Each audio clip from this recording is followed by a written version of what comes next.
Okay. I hope my screen has been shared with all of you, and now it's clear. So we'll be starting today with chapter 14, that is labor. Labor क्या होता है?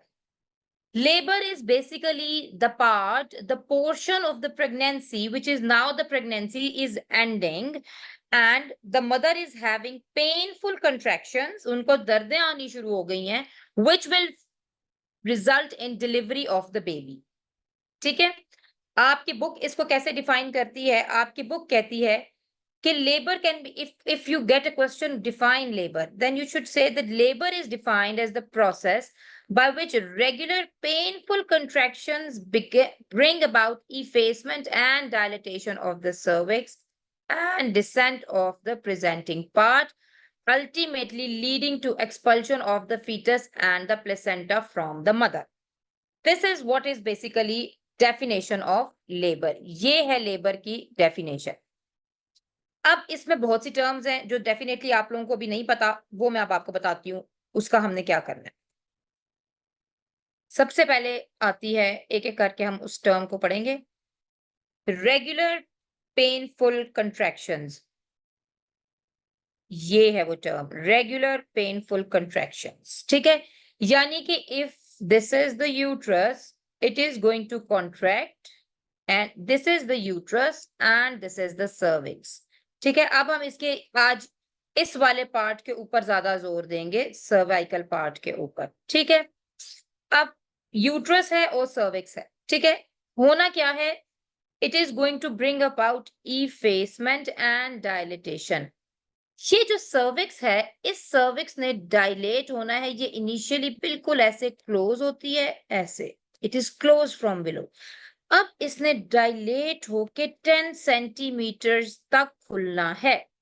ठीक है, इसने 10 centimetre तक खुलना है। Only then the baby can pass through it. This would be 10 centimetre. ठीक है, फिर ही इसमें से जो फीटस का जो हेड था, ये हमने बेबी कल भी इसी तरह का बनाया था, ये फीटस का हेड फिर इसमें से पास होगा अगर ये 10 सेंटीमीटर खुलेगी। इस खुलने के प्रोसेस को हम बोलते हैं डायलिटेशन, जो यहाँ पर ये वर्ड यूज हुआ है डायलिटेशन। ठीक है, अब मैं आपको बताती हूँ what is effacement. Forget about the dilatation now, हमने इस बात को डिस्कस कर लिया है। अब हम आते हैं व्हाट इज इफेसमेंट।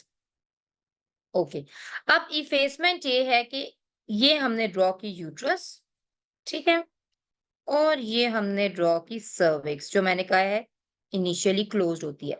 सर्विक्स बच्चों 3 सेंटीमीटर लॉन्ग होती है। ठीक है, the cervix at term is, normal cervix is 3 centimetre long. ठीक है, अब जब पेनफुल कंट्रैक्शंस आती हैं तो इंपल्स नीचे से ऊपर को जाता है, फिर ऊपर से नीचे को आता है। ये पेन का पैटर्न होता है, कॉन्ट्रैक्शन का पैटर्न होता है। कॉन्ट्रैक्शन क्या होता है, मसल का कॉन्ट्रैक्ट करना और रिलैक्स करना। ठीक है, ये जब ऊपर को जब मूवमेंट होती है पेन की, तो इसकी लेंथ, ये जो मैंने आपको 3 सेंटीमीटर बताई है, इसकी लेंथ, किसकी लेंथ, सर्विक्स की लेंथ। ये जो मैंने आपको 3 सेंटीमीटर की लेंथ बताई थी, ये लेंथ आहिस्ता आहिस्ता डिक्रीज होना शुरू हो जाती है। अगर ये अभी सर्विक्स 3 सेंटीमीटर है, थोड़ी देर बाद ये 2 सेंटीमीटर की रह जाएगी, इस तरह इतनी सी हो जाएगी। ठीक है, और साथ साथ डायलेट भी होना शुरू हो जाएगी। ठीक है, फिर थोड़ी देर बाद क्या होगा, थोड़ी देर बाद ये 1 सेंटीमीटर की रह जाएगी और डायलेट होना शुरू हो जाएगी ये। So let me draw it once for you again. ये मैं बता रही हूं आपको स्टेज 1। ठीक है, अभी शुरू हुई है लेबर। ये सर्विक्स है, क्लोज है, नॉट डायलेटेड, नॉट इफेस्ड। ठीक है, अब नंबर 2 पे क्या होगा, ये देखें, ये डायलेट हो गई है। इफेस्ड, ये देखें, अगर इतनी लंबी थी तो अब ये इतनी सी रह गई है। ठीक है, और ये देखें, अब now this is dilated and only this length is showing that it is effaced. ठीक है, अब हम स्टेप 3 देखने लगे हैं। स्टेप 3 में क्या होगा, ये लीजिए, इफेसमेंट कंप्लीटेड, फुली, इसको हम बोलते हैं फुली इफेस्ड, कि अब सर्विक्स की लेंथ नजर ही नहीं आ रही, ऐसा लग रहा है जैसे सिर्फ लोअर सेगमेंट है, इसको हम upper segment of the uterus बोलते हैं, इसको हम lower segment of the uterus बोलते हैं। ऐसा लगेगा कि जैसे सिर्फ लोअर सेगमेंट है, सर्विक्स तो है ही नहीं। And it is now 10 centimeter dilated, and this is the point at which the baby's head can go out. I hope ये terminologies अब आपके लिए क्लियर हो गई हैं। अब हम दोबारा इस वाली डेफिनेशन को एक और रीड देते हैं। ये मैंने इसलिए हाईलाइट नहीं की थी कि आपके साथ करूंगी। That the labor can be defined as a process by which regular painful contractions bring about effacement and dilatation of the cervix and descent of the presenting part, के जो presenting part यानी कि बच्चे का हेड है वो नीचे आएगा, ultimately आखिरकार leading to expulsion of the fetus and placenta from the mother। और फाइनली क्या होगा कि वो जो प्लेसेंटा है वो भी बाहर आ जाएगा और जो बेबी है वो भी बाहर आ जाएगा। बेबी को टर्म पे 24 वीक्स के बाद बेसिकली हम फीटस कहना शुरू कर देते हैं। अच्छा, अब हम यहाँ पर 3 टर्म्स पढ़ने लगे हैं नई। 3 P's, we call it 3 P's। What are the 3 P's? Power, passage, passenger. Power है हमारी यूट्रस की कॉन्ट्रैक्शन, पैसेज है हमारा मैटरनल पेल्विस जहां से बच्चे ने गुजरना है, और पैसेंजर है बेबी। ठीक है, these 3 P's should be appropriate to bring about a good or a successful normal labor। अगर पावर कम है, ये देखें पावर का वर्ड इधर यूज हुआ है, अगर पावर कम है यानी कि कॉन्ट्रैक्शंस अच्छी नहीं आ रही, कॉन्ट्रैक्शंस अच्छी नहीं आ रही, normal delivery would be difficult. अगर पेल्विस इनएडिक्वेट है, it is not made for the normal delivery. Male pelvis अभी हम बात करेंगे, male pelvis is not made for the normal delivery. उसमें बोन्स की ऐसी ओरिएंटेशन होती है कि वो नॉर्मल डिलीवरी नहीं करवा सकती। एप लाइक पेल्विस, एंथ्रोपॉइड, अभी ये भी पढ़ेंगे। ये भी ह्यूमन पेल्विस अगर एप लाइक हो तो इतना बड़ा बेबी उसमें से नहीं गुजर सकता। इफ पेल्विस इज इनएडिक्वेट या खुदा ना खास्ता किसी का कोई एक्सीडेंट हो गया है, कोई इंजरी हुई है जिसके बाद अब उनकी पेल्विस डिफॉर्म हो गई है, तो वो भी नॉर्मल डिलीवरी में एंड अप नहीं हो सकेंगे। If there is some abnormality with the baby, and what sort of abnormality? Baby का साइज बहुत बड़ा है, या फिर बेबी की पोजीशन एबनॉर्मल है, बेबी नॉर्मल पोजीशन में नहीं था, तो भी क्या होगा? तो भी हमारे पास नॉर्मल डिलीवरी पॉसिबल नहीं होगी। So now it is using the words, it is a complex interaction between power, passage and passenger, which means that no two labors are ever quite the same। अच्छा, वो कह रहे हैं कि हर दफा जो है ना, अगर एक मदर जो है शी इज ग्रेविडा 3, उनका 3rd प्रेगनेंसी है, she had 2 normal deliveries before, जरूरी नहीं कि अब अगर वो 3rd टाइम उनकी नॉर्मल लेबर हो रही है तो वो वैसी होगी जैसे पहली थी। हो सकता है ये वाला बच्चा उनका वजन में बहुत ज्यादा हो, इस दफा उनको कॉन्ट्रैक्शंस प्रॉपर ना आए, तो यू कैन नेवर से कि every 2 labours are the same, या यू कैन नेवर टेल कि पिछली इनकी प्रेगनेंसी ऐसी थी तो अगली इनकी ऐसी ही जाएगी या इजी ही जाएगी। ठीक है, इस पूरे पैराग्राफ में आपके सिर्फ ये 3 वर्ड्स इंपॉर्टेंट थे, power, passage, passenger. Power are the contraction, the passage is the birth canal or the bony pelvis, and passenger is the fetus। Contractions मैंने आपको बता दिया क्या होती हैं, किस पैटर्न में मूव करती हैं contractions, regular, rhythmic. 2 words are always used for contractions, ये आपने हमेशा याद रखना है, regular contractions and rhythmic contractions, कि कांस्टेंट आती रहे एक रिदम के साथ तो काम चलेगा, रेगुलर हो वो, ऐसे नहीं कि थोड़ी देर कॉन्ट्रैक्शंस आई और थोड़ी देर बाद कॉन्ट्रैक्शंस आनी बंद होगी तो भी काम चलता रहेगा। ओके, फिर हम आगे चलते हैं जी। एक मुझे यहाँ पर ये एमसीक्यू का पॉइंट अच्छा लगा था, आई हाईलाइटेड इट, कि तो एवरेज सिजेरियन सेक्शन रेट पूछा जाता है जी, नॉर्मल कितना होना चाहिए या डिजायर्ड रेट। यूके में अभी तक 21% चल रहा है, पाकिस्तान के अगर आप स्टैटिस्टिक्स खोलें तो पाकिस्तान में तकरीबन 50% हमारा सिजेरियन सेक्शन। अगर एक ड्यूटी के ऊपर 20 बच्चे किसी एक वार्ड में पैदा हो रहे हैं तो यूजुअली 10 नॉर्मल पैदा होते हैं और 10 सिजेरियन सेक्शन से पैदा होते हैं। So we have to decrease this cesarean section rate of 50% to at least 21%। ठीक है, ये एक एमसीक्यू का पॉइंट था, ये मैंने इसलिए हाईलाइट कर दिया। चलिए नेक्स्ट पेज पे चलते हैं अब हम लोग।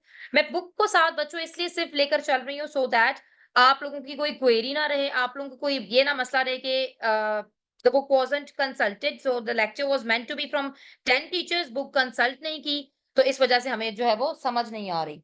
तो जहां पर आप लोगों को कोई क्वेश्चन हो आप लोग अनम्यूट करके मुझसे पूछ सकते हैं, जहां पर ना समझ आए उधर स्टॉप कर सकते हैं, और मुझे आप लोग टेक्स्ट मैसेज भी कर सकते हैं इसके ऊपर, ये जो ग्रुप चैट चल रही है, ठीक है। Okay, now coming up to the pelvis, जो हमारा असल में आज का टॉपिक था। हमने कहा था कि हम मैटरनल पेल्विस के बारे में पढ़ेंगे। Okay, I was just checking the messages कि अभी तक कोई क्वेश्चन आया तो हम उसको साथ साथ आंसर करते जाएं। अब आते हैं जी मैटरनल पेल्विस। मैटरनल पेल्विस का मैं आपको पहले एक छोटा सा रूल बता देती हूँ, चलें यहीं से ही बताती हूँ। We have got a good drawing over here. जी ये है 19th एडिशन। लेटेस्ट जो एडिशन आया है that is 21st edition. 21st edition of 10 teachers has got very extensive syllabus, and it is covering much more than the level required at this point in time. जो important बातें हैं इस addition से भी हम वही इम्पोर्टेंट बातें करेंगे जो आपके लिए जरूरी हैं। जो मुझे बातें लगेगा आपके लिए जरूरी नहीं है हम उनको बीच से स्किप करते जाएंगे। जो बातें मुझे लगेगा कि आपको आनी चाहिए और वो इस लेवल पर नहीं बताएंगी, that would be added in the book. Okay, अगर आप लोग बेस लाइन इतना पढ़ लेंगे जितना मैं अभी आपको बता रही हूँ, that is going to be इंशाल्लाह more than enough to clear your mind, to clear your ideas, and inshallah to get through your exam. अच्छा जी, अब हम बात करते हैं बोनी पेल्विस की, मैटरनल पेल्विस की, ताकि हमें पता लगे कि हमने जिस पैसेज से बच्चे ने गुजरना है, एक्चुअली वो पैसेज क्या है। ये हम अब बात करने लगे हैं, अपने पैसेज वाले पार्ट को देखने लगे। पैसेज में हमारे पास हमने पेल्विस को डिवाइड किया है 3 पार्ट्स में, बल्कि पहले इनलेट बता देते। First part is pelvic inlet, जहां से बच्चे ने पेल्विस के अंदर जाना है। Then is the pelvic mid cavity, जिधर से बच्चे ने ट्रेवल करके नीचे आना है। फिर हम कहते हैं कि एक है पेल्विस का आउटलेट, जिधर से बच्चे ने बाहर आना है। ठीक है, इनलेट से उसने अंदर जाना है, आउटलेट से उसने बाहर आना है। ठीक है, अब क्या होता है कि अल्लाह पाक का निजाम है कि उन्होंने हर तरफ बच्चे को उस तरह मूव करवाना है माँ की पेल्विस के अंदर, जिधर से उसका आउटलेट, उसका पैसेज, उसका रास्ता आसान हो। बच्चा खुद ब खुद वो शेप अडॉप्ट करेगा। हम आगे पढ़ेंगे मैकेनिज्म ऑफ लेबर में, बच्चा वो शेप अडॉप्ट करेगा जहां से उसके लिए गुजरना जाना आसान होगा। सबसे पहले मैं आपको पेल्विक इनलेट की बाउंड्रीज दिखाने लगी हूं यहां पर। पेल्विक इनलेट पोस्टीरियरली आप लोग ये देख सकते हैं, ये सेक्रल प्रोमोन्ट्री होती है पोस्टीरियरली, ये इनलेट में दिखा रही हूँ।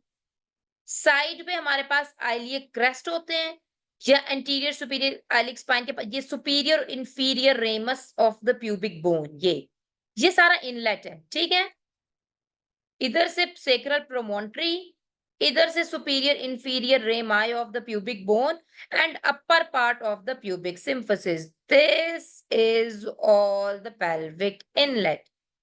ये सारा पेल्विक इनलेट है जो मैंने अभी रेड आपको लेजर से करके दिखाया है।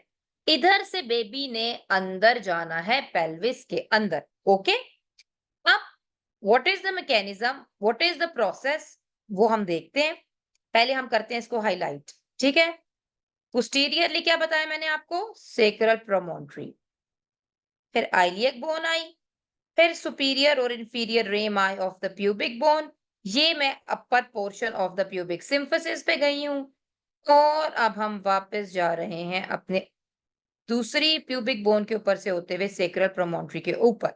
This is the pelvic inlet. Now आप लोग खुद देखें, आपको कौन सा डायामीटर बड़ा लग रहा है, ये डायामीटर बड़ा लग रहा है कि ये डायामीटर बड़ा लग रहा है। ये वाला जो डायामीटर है इसको हम कहते हैं एंट्रोपोस्टीरियर डायामीटर, आगे से पीछे को anteroposterior. This diameter is called transverse diameter. जो मैंने पेन से दोबारा ड्रॉ किया है इसको कहते हैं transverse diameter. And all of you can see that the transverse diameter is greater at the level of pelvic inlet. Pelvic inlet पे कौन सा diameter बड़ा हो गया जी, ट्रांसवर्स। जो बड़ा अब तो एक बड़े सिंपल सा रूल बताऊंगी, जो डायमीटर बड़ा है वो याद कर लो, दैट इज 13.5 सेंटीमीटर। ठीक है, आउटलेट पे मैं आपको याद कराऊंगी, देखना यही होगा, जो सबसे बड़ा डायमीटर होगा वो 13.5 ही होता है। ठीक है, फिर हम आगे आते हैं अब पेल्विक मिड कैविटी के ऊपर। अच्छा, अब मैंने आपको ट्रांसवर्स तो बता दी, जो कि बड़ा जो है वो ट्रांसवर्स डायमीटर है वो 13.5 है, और जो छोटा डायमीटर होता है वो हमारे पास 11 सेंटीमीटर होता है। ठीक है, ये पेल्विक, ये मैटरनल पेल्विस के लिए मैं सिर्फ आपको बता रही हूँ। तो एंट्रोपोस्टीरियर डायमीटर यहाँ पे छोटा एंट्रोपोस्टीरियर था, तो ये फिर कितने सेंटीमीटर होगा? 11 सेंटीमीटर। और ये कितना है? Transverse diameter is 13.5 centimetre. 13.5 and 11 centimetre. ये हमने सारी बात की है इनलेट। अब मैं आपको दिखाती हूं, आपकी बुक में ये किधर शो हुआ है। आ जाए जी, ये देखें, ये इन्होंने बहुत अच्छे से आपको पेल्विक ब्रिम बोलते हैं। इनलेट का the other name for inlet is pelvic brim, that is used in your book. So just get familiarized with this word as well, so as not to be, get baffled in exam. So the pelvic brim, here you can see that the anteroposterior diameter, जो मैंने कहा था छोटा होता है, वो 11 centimetre है, दिखाया गया है किताब में, और ट्रांसवर्स डायमीटर इज 13.5 सेंटीमीटर। सो जब बच्चा इधर से एंटर होगा तो वो उस अपने ग्रेटेस्ट डायामीटर को इसके ग्रेटेस्ट डायामीटर में से गुजारेगा, ताकि मैं आराम से गुजर जाऊं। बच्चा यहां से आएगा और वो इस ग्रेटेस्ट डायामीटर को यूटिलाइज करेगा, ट्रांसवर्स वाले डायामीटर को। अब हम आते हैं मिड कैविटी पे। मिड कैविटी की ड्राइंग इन्होंने कोई नहीं दी हुई, चलो हम मिड कैविटी यहां से मैं पढ़ाती हूँ आप लोगों को। मिड कैविटी के लेवल पर क्या होता है? मिड कैविटी के लेवल पर दो rounded, it is a rounded, या मिड कैविटी के लेवल पे जो पेल्विस है ना, वो बेसिकली राउंडेड होती है, और उसका चाहे आप एपी डायामीटर लो चाहे ट्रांसवर्स, दैट इज 12 सेंटीमीटर।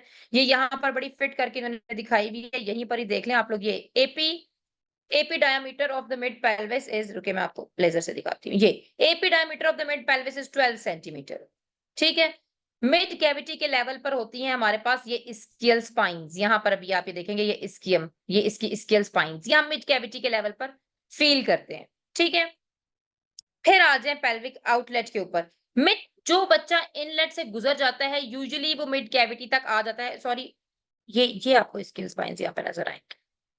जो बच्चा मिड कैविटी के लेवल तक इनलेट से गुजरता है वो मिड कैविटी के लेवल पर भी आ जाता है। आउटलेट ऑब्स्ट्रक्शन भी अनकॉमन है। अगर किसी ने फंसना हो, खुदा ना खास्ता, वो अपर लेवल पर ही बेबी फंस जाता है। ठीक है,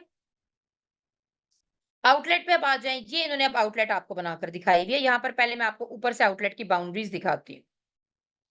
आउटलेट के लिए यहाँ पर हमारे पास ये lower part of the pubic symphysis होगा एंटीरियरली, पोस्टीरियरली थोड़ा सा पार्ट सेक्रम का, थोड़ा सा कॉक्सिक्स का आ जाएगा। ठीक है, और साइड्स पे हमारे पास ये स्किल ट्यूबरोसिटीज, ये वाला पार्ट आ जाएगा। ये हमारे पास मिलके along with the pelvic fascia, ये आप लोग देख सकते हैं, ये pelvic fascia, ये सारा मिलके हमारे पास बेसिकली आउटलेट बनाता है। नाउ अब इस ड्राइंग को देखिए और मुझे बताएं, यहाँ पर आप लोगों को साफ पता लग रहा है कि कौन सा डायमीटर इधर अब बड़ा है? आउटलेट के लेवल पे कौन सा डायमीटर बड़ा है? इधर अब एंट्रोपोस्टीरियर डायमीटर बड़ा है। ये इन्होंने इधर प्यूबिक सिम्फिसिस का लोअर पार्ट दिखाया हुआ है, यहाँ पर कॉक्सिक्स दिखाया हुआ है, और ये लेटरल जो है ये सारा पेल्विक फेशिया होता है। ठीक है, आउटलेट के लेवल पर now anteroposterior diameter is the greatest, और मैंने कहा था आपको जो भी ग्रेटेस्ट डायमीटर होगा वो 13.5 सेंटीमीटर होगा। अब इधर और मैंने आपको कहा था जो छोटा डायमीटर होगा वो 11 सेंटीमीटर होगा। ये दो वैल्यूज आपने लेबर वाले चैप्टर में सिर्फ दो वैल्यूज याद करनी है, 11.5 सेंटीमीटर और 11 सेंटीमीटर और 13.5 सेंटीमीटर। इनलेट के लेवल पर उन्हीं को आपने अपने मुताबिक कर लेना है अरेंज, और आउटलेट के लेवल पर भी आपने उन्हीं को अपने मुताबिक अरेंज कर लेना है। और अपने मुताबिक किस तरह कि इनलेट के लेवल पे आपको पता है कौन सा डायमीटर मैंने बताया था वाइडेस्ट होता है, ट्रांसवर्स डायमीटर।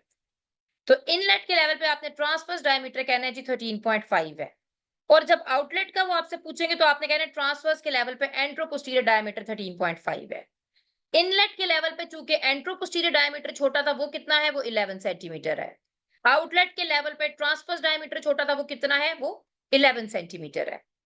और मिड कैविटी में तो एक ही, अल्लाह मियां ने आपके लिए काम आसान कर दिया। अल्लाह मियां कहते हैं मिड कैविटी के लिए सिर्फ 12 सेंटीमीटर याद कर लो। ठीक है, अब for your learning once more, हम यहाँ पर एक ड्राइंग बनाएंगे।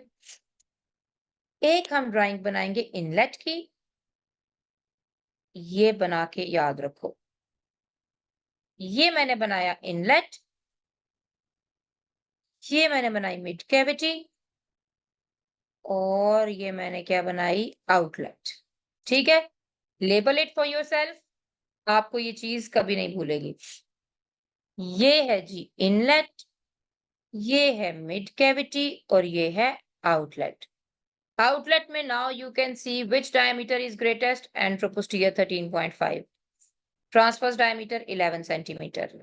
इनलेट के लेवल पे transverse 13.5, anteroposterior 11 centimetre, mid cavity पे दोनों क्या है जी, 12 centimeter. So it is mid cavity is circular, outlet is anteroposteriorly oval, and inlet is transversely oval. ठीक है, आई होप सो आपको मैटरनल पेल्विस की अब समझ आ जानी चाहिए। ना आई तो आप लोग रिकॉर्डिंग से दोबारा गो थ्रू हो, इंशाल्लाह आपको समझ आ जाएगी। Just rapidly go through this highlighted part. The pelvic brim is inlet of the pelvis and is bounded by pubic symphysis. मैंने आपको anteriorly यहाँ पर बताया था कि इधर pubic symphysis है, ठीक है। फिर upper margin of the pubic bone आ गया है, और पीछे sacral promontory आ गई है। नॉर्मल ट्रांसवर्स डायमीटर है जी इसका 13.5 है, और एंट्रोपोस्टीरियर प्लेन में वो क्या कहते हैं, इसका डायमीटर 11 है। अच्छा चलिए, यहाँ पर मेंशन नहीं है।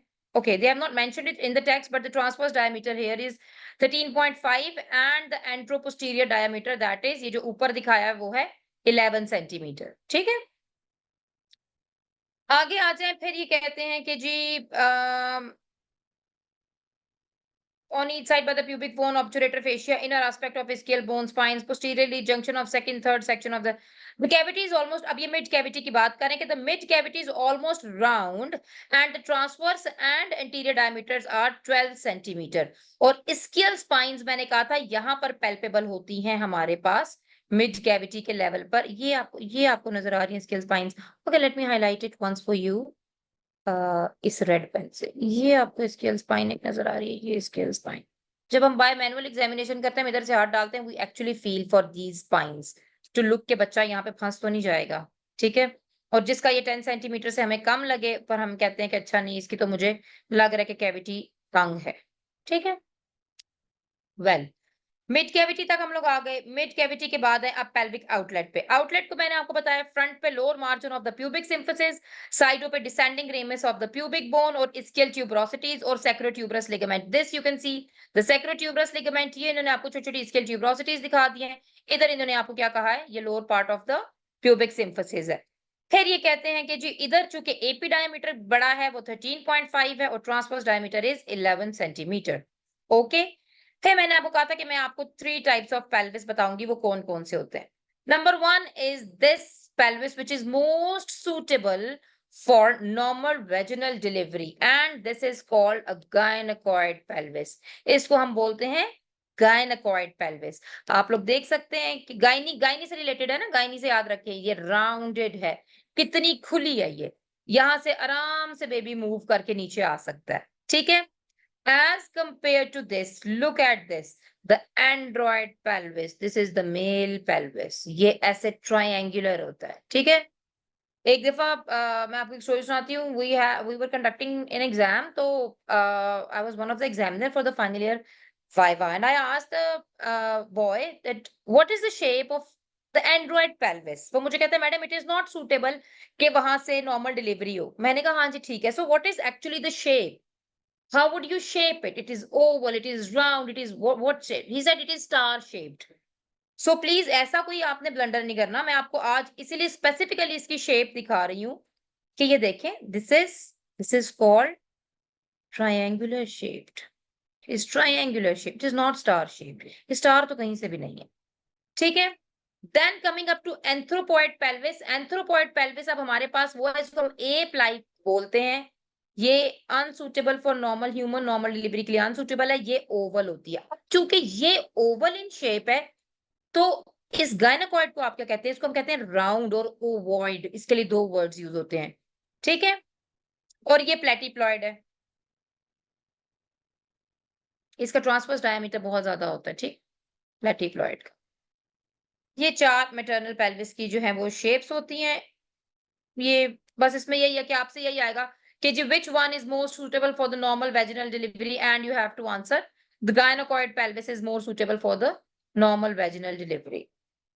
ओके जी, आ जाए आगे। इनमें देख लो इस पेज से कुछ इंपॉर्टेंट अगर है तो हम उसको रीड करते जाइए। मैंने gynaecoid pelvis, android, anthropoid, pelvic floor 2 muscles बनाते हैं, आपको पता होना चाहिए। लिवेटर एनाई मसल हमारा मोस्ट इंपॉर्टेंट मसल होता है। पेल्विक फ्लोर का गटर शेप्ड होता है। गटर बोलते हैं जो भी चीज आपकी नॉर्मल एनाटॉमी से ऐसे नीचे, गटर ऐसे ही होते हैं ना, ये सड़क जा रही बीच में इतना बड़ा पिट होल आ गया, उसको हमने गटर नाम रख दिया, ठीक है। तो ये चूंकि पेल्विक फ्लोर ऐसे डिप कर रहा होता है और वो सारा ये हमारा लिवेटर एनाई मसल बना रहा होता है, so we call it is a gutter shaped muscle and it is named as levator ani muscle along with its fascia, ठीक है। पेरिनियम में एक पेरिनियल बॉडी, मुझे लगा कि एक ऐसी टर्म है जिसको सुन के आप लोग परेशान ना हो, हम इसके बारे में भी बात कर लेते हैं। पेरिनियल बॉडी क्या होती है, आपको ड्रॉ करके बताती हूँ। ये वल्वा है फीमेल, ठीक है। ये लेबिया माइनोरा मैंने बनाया, ठीक है। इसके बाहर होता है लेबिया मेजोरा, ठीक है। ये विजाइनल ओरिफिस है, ये विजाइना है सारा, इधर यूरिथ्रा है, ठीक है। This is urethra, this is vagina, this is labia majora and this is labia minora. ये एनल स्फिंक्टर है, ये एनस है, ठीक है। इसके सेंटर में there is condensation of a tissue, fibrous tissue and muscular tissue lying and it lies between, मैं इसको रेड कर देती हूँ, चलें। This is called perineal body. ये मेजर सपोर्ट करती है इस मसल को, एनल स्फिंक्टर को टियर होने से प्रिवेंट करती है ड्यूरिंग नॉर्मल वेजिनल डिलीवरी, ठीक है। इसकी ये इंपॉर्टेंस है, पेरिनियल बॉडी की ये इंपॉर्टेंस है कि ये हमारे पास प्रिवेंट करती है नॉर्मल वेजिनल डिलीवरी में एनल स्फिंक्टर को टियर होने से। तो पढ़ लेते हैं क्या है जी। The perineal body is the condensation of fibrous and muscular tissue lying between the vagina and the anus, ठीक है। यहां पर हमारा खत्म होता है मैटरनल पेल्विस वाला portion. Now let's jump on to foetal skull now. Foetal skull अब हम देखते हैं नीचे से। अच्छा सा फीटल स्कल, ये इन्होंने बहुत अच्छा हमें फीटल स्कल दिखाया हुआ है। ये आप लोग देख सकते हैं हमारे पास बहुत अच्छा इन्होंने फीटल स्कल की बोन्स दिखाई हुई है, सूचर्स दिखाए हुए हैं।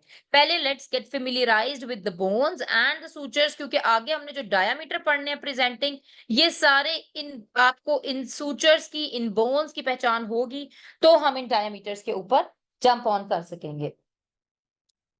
ओके, सो सबसे पहले आते हैं हम अपने बोन्स के ऊपर। ये 2 फ्रंटल बोन्स है, ये बेबी का फेस आपको इस तरफ नजर आ रहा है, ठीक है। This is the babies face, this is frontal bone and this is frontal bone. ये पेराइटल बोन है, ये भी पेराइटल बोन है। 2 पेराइटल बोन्स के दरमियान जो सूचर है that is called sagittal suture. Suture is the point where 2 bones meet, okay. This suture is called the coronal suture, which is in between the frontal bone and the sagittal, and the parietal bone. एक second में आपको इसको ना highlight कर दिखाती हूँ। ये देखिए, 2 पेराइटल बोन्स के दरमियान जो था, ये इसको हमने कौन सा सूचर कहा था? Sagittal suture. फिर हमने इसको कौन सा सूचर कहा? Coronal suture. Coronal suture is between the frontal bone and the parietal bone. And sagittal suture is between the 2 parietal bones. Right parietal, left parietal, इन दोनों के दरमियान है। अब मैंने आपको ये सूचर्स क्यों याद कराए? क्योंकि मैंने आपको बताना है फॉन्टेनेले क्या होते हैं। फॉन्टेनेले होते हैं जहां पर अब आपको बताती हूँ। Fontanelle is the point where 2 sutures meet. यहां पर हमारे पास 2 सूचर मीट कर रहे हैं। कौन कौन से सूचर? ये पीछे से आ रहा है सैजिटल सूचर और ये ट्रांसवर्सली जा रहा है coronal suture. They both are meeting at this point. जहां पर 2 सूचर मीट करेंगे वहां क्या बनेगा? फॉन्टेनेले। ये चूंकि एंटीरियरली लाई कर रहा है towards the face of the baby, we call it anterior fontanelle. अब पीछे एक होता है लेम्डोइड सूचर जो अभी आपको नजर नहीं आ रहा, वो 2, ये देखिए, ये ऑक्सीपिटल और पेराइटल बोन के सेंटर में जो सूचर होता है इसको हम बोलते हैं लैम्डोइड सूचर। अब लैम्डोइड सूचर जहां पर हमारे पास सैजिटल सूचर के साथ मिल रहा होगा, तो ये भी तो दो सूचर्स मिल रहे हैं, इधर भी तो फॉन्टेनेले बनेगा ना फिर। इस फॉन्टेनेले को, ये चूंकि बेबी के हेड के पोस्टीरियर एस्पेक्ट पे, वी कॉल इट पोस्टीरियर फॉन्टेनेले। दोबारा से थ्योरी रिवाइज करने लगी हूं, जल्दी से आप लोग रिकलेक्ट करें जो मैंने आपको बात बताई है। अब मैं लेबल नहीं करूंगी, अब मैं जबानी बताऊंगी। The fetal skull is made up of few bones, two frontal bones, two parietal bones, and the occipital bone. The suture is the point where two bones are meeting. Okay? So the sagittal suture वो वाला suture है जो दो parietal bones के दरमियान है।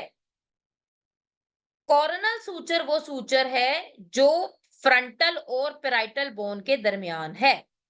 जहां पर दो सूचर मिलेंगे उधर फॉन्टेनेले बनेगा। फॉन्टेनेले एक ऐसी जगह होती है जिधर सॉफ्ट टिश्यू होता है, वहां पर बोन नहीं होती। इन सूचर्स में भी बोन नहीं, आप देख सकते हैं कि बोन साइडों पे रह गई है। जब बेबी डिलीवर होता है तो उसकी ये वाली बोन ओवरराइड करती है इस बोन के ऊपर, दो पेराइटल बोन्स एक दूसरे के ऊपर ओवरराइड करेंगी, फ्रंटल बोन पीछे से पेराइटल बोन के ऊपर चढ़ जाएगी। अल्लाह मियां ने मैकेनिज्म ऐसा रखा है कि उसका सर छोटा हो जाए ड्यूरिंग डिलीवरी, ताकि वो उस पैसेज में से गुजर सके। उस जगह को लूज रखने के लिए देखें, आप लोग क्या करते हैं, किताब आपने अपनी बाइंड करानी है, बुक बाइंड करवानी है, आप चाहते हैं मेरे पेजेस लूज रहे, तो आप कौन सी बाइंडिंग करवाते हैं? You go for a ring binding, जिसमें एक पेज दूसरे पेज से दूर भी हो जाता है, जब जरूरत पड़े वो उसके करीब भी आ जाता है। इसी तरह उसको दूर रखने के लिए अल्लाह पाक ने बीच में सूचर्स बना दिए, ताकि वो एक दूसरे को ओवरराइड कर सके during the process of labour. अब दो सूचर्स मिल रहे थे जहां पर, वहां पर बन रहा था फॉन्टेनेले। एक इंटीरियर फॉन्टेनेले होता है हमारे पास, और एक हमारे पास पोस्टीरियर फॉन्टेनेले होता है। इंटीरियर फॉन्टेनेले पे कौन से दो सूचर्स मिल रहे हैं? The sagittal suture and the coronal suture. और coming up to posterior fontanelle, this one's the posterior fontanelle, यहां पर आपको शो हो रहा है पोस्टीरियर फॉन्टेनेले। पोस्टीरियर फॉन्टेनेले के ऊपर हमारे पास सैजिटल सूचर मिल रहा है पीछे लैम्डोइड सूचर से। ये लैम्डोइड सूचर का नाम है यहाँ पे। तो एक दफा बुक से सारे नाम आप लोगों ने पढ़ लेने, जरूरी नहीं टेक्स्ट में आपको सारे नाम मिले। मैं कोशिश कर रही हूँ मैं सारे नाम से आपको फेमिलियराइज कराऊं, लेकिन हो सकता है कुछ नाम से डायग्राम्स में नजर आए तो आपको वैसे देखने में नजर ना आए, so don't get confused with that. Okay, the diameters of the skull, fetal head के इन्होंने ओवॉइड शेप बनाई है। फिर वो बताते हैं कि जी एटीट्यूड क्या होता है। अच्छा चलो इसके बारे में बात करते हैं, what is attitude. Heart shape pelvis, हाँ जी बुक्स में हार्ट शेप पेल्विस भी लिखा है, बिल्कुल आप इसको हार्ट शेप पेल्विस कह सकते हैं। मैं आपके क्वेश्चंस आंसर कर रही हूँ। Purpose of the sutures ma'am, मैंने आप लोगों को पर्पस ऑफ द सूचर्स बता दिए, प्लीज हाईलाइट एमसीक्यूज मैम। बच्चों मैं आप लोगों को साथ साथ बिल्कुल एमसीक्यूज बताती जाऊंगी जहां जाए। ये डायामीटर्स मैं आपको जितने बता रही हूँ ये सारे आपके एमसीक्यूज हैं, don't just forget any diameter. I will try to make it as simple as possible, ताकि आप लोगों को कम से कम डायामीटर याद ना करने पड़े। कोई ना कोई साइंस, कोई ना कोई निमोनिक बना के मैं इंशाल्लाह आपको याद करा दूंगी, ठीक है, आप परेशान ना हो। ओके, अब हम बात करते हैं एटीट्यूड। अब हम एटीट्यूड किसको कहते हैं? जो जो बंदा बड़ा, हम कहते हैं बड़ा एटीट्यूड है इसमें। क्यों? क्यों कहते हैं हम ऐसे? हम ऐसे इसलिए कहते हैं कि हमें लगता है कि वो बाकी एनवायरनमेंट के साथ उस तरह मिक्सअप नहीं हो रहा, वो अपनी ही फॉर्म में रह रहा है। ठीक है, उस बंदे के लिए हम वर्ड यूज करते हैं ये बंदा बहुत एटीट्यूड वाला है, क्योंकि he is not mixing up with the environment. अब हमने किसको कहना है कि इसका एटीट्यूड, हेड का एटीट्यूड ठीक नहीं है बच्चे का, जब वो मैटरनल पेल्विस के साथ मिक्स अप नहीं होगा, वो नहीं मुड़ रहा जिस तरह उसको मुड़ना चाहिए नॉर्मल डिलीवर होने के लिए, वो सर नहीं मुड़ रहा उस तरह। इसका मतलब है कि उसका एटीट्यूड खराब है, उसका एटीट्यूड नॉर्मल नहीं है। सो व्हाट डू दे से कि the attitude of the fetal head refers to the degree of flexion and extension at upper cervical spine। कि जो बेबी की जो स्पाइन है, ये बेबी की स्पाइनल कॉर्ड है, ठीक है, ये ऊपर हेड है। ये अब इस अपनी स्पाइनल कॉर्ड के साथ जो एंगल बनाएगा हेड, उसको हम उसका एटीट्यूड कहते हैं। अगर ये हेड है और ये स्पाइन है, ये बेबी की चेस्ट है, this is spine, this is chest and this is head. This is nose, this is chin. अगर उसकी चिन, बेबी की chin, if the chin of the baby is touching the chest of the baby, ये कहलाता है well flexed head. Well flexed head. इस position, ये बिल्कुल normal position होती है और इस पोजीशन में बेबी डिलीवर होता है। सो यही आपके लिए सबसे ज्यादा पता होनी जरूरी है कि वो कौन सी पोजीशन है जिसमें बेबी डिलीवर होगा। वो वेल फ्लेक्स्ड पोजीशन है, जिसको हम आगे टेबल में देखेंगे। ये वेल फ्लेक्स्ड पोजीशन है, ठीक है। फिर ये देखें, here you can see, मैं पहले आपको लेजर से दिखाती हूँ, एंड पे मैं आपको मार्क करके दिखाऊंगी। here you can see कि जो चेस्ट है के साथ बेबी का chin is touching the chest, this is a well flexed position. इसमें बेबी इजीली डिलीवर हो सकता है। प्रेजेंटिंग डायमीटर क्या होगा ये हम बाद में बात करते हैं। अब जरा सा गर्दन सीधी कर ली उसने, देखिए चेस्ट से थोड़ी सी गर्दन बेबी की दूर हो गई है। अच्छा, मैं चार की मैं मार्क ना करूं, लेकिन ऐसे समझ नहीं आएगी आपको। ये देखें, चिन यहाँ पे चेस्ट से टच कर रही है, इधर जो है ये चिन चेस्ट से दूर हो गई है, थोड़ा सा हेड एक्सटेंड हो गया। आप देखें ये फ्लेक्स्ड हेड से एक्सटेंडेड हेड की तरफ हमें लेकर जा रहे हैं। इसको कहते हैं लेस वेल फ्लेक्स्ड या पार्शली एक्सटेंडेड या डी फ्लेक्स्ड हेड, ये वाली जो पोजीशन है, ठीक है। फिर अब देखें, अब कितने दूर हो गई है चेस्ट से इसकी चिन। आप देखें कैसे डिस्टेंस बढ़ता जा रहा है। It was touching first, now it was a bit far. अब नंबर 3 पे कितनी दूर हो गई है। और यहां पर देखिए तो बिल्कुल पीछे ऑक्सीपुट उसकी कमर के करीब चला गया, चिन उसने बिल्कुल अपनी स्ट्रेट कर ली है, in line with the neck. So this is called hyperextended neck, ठीक है।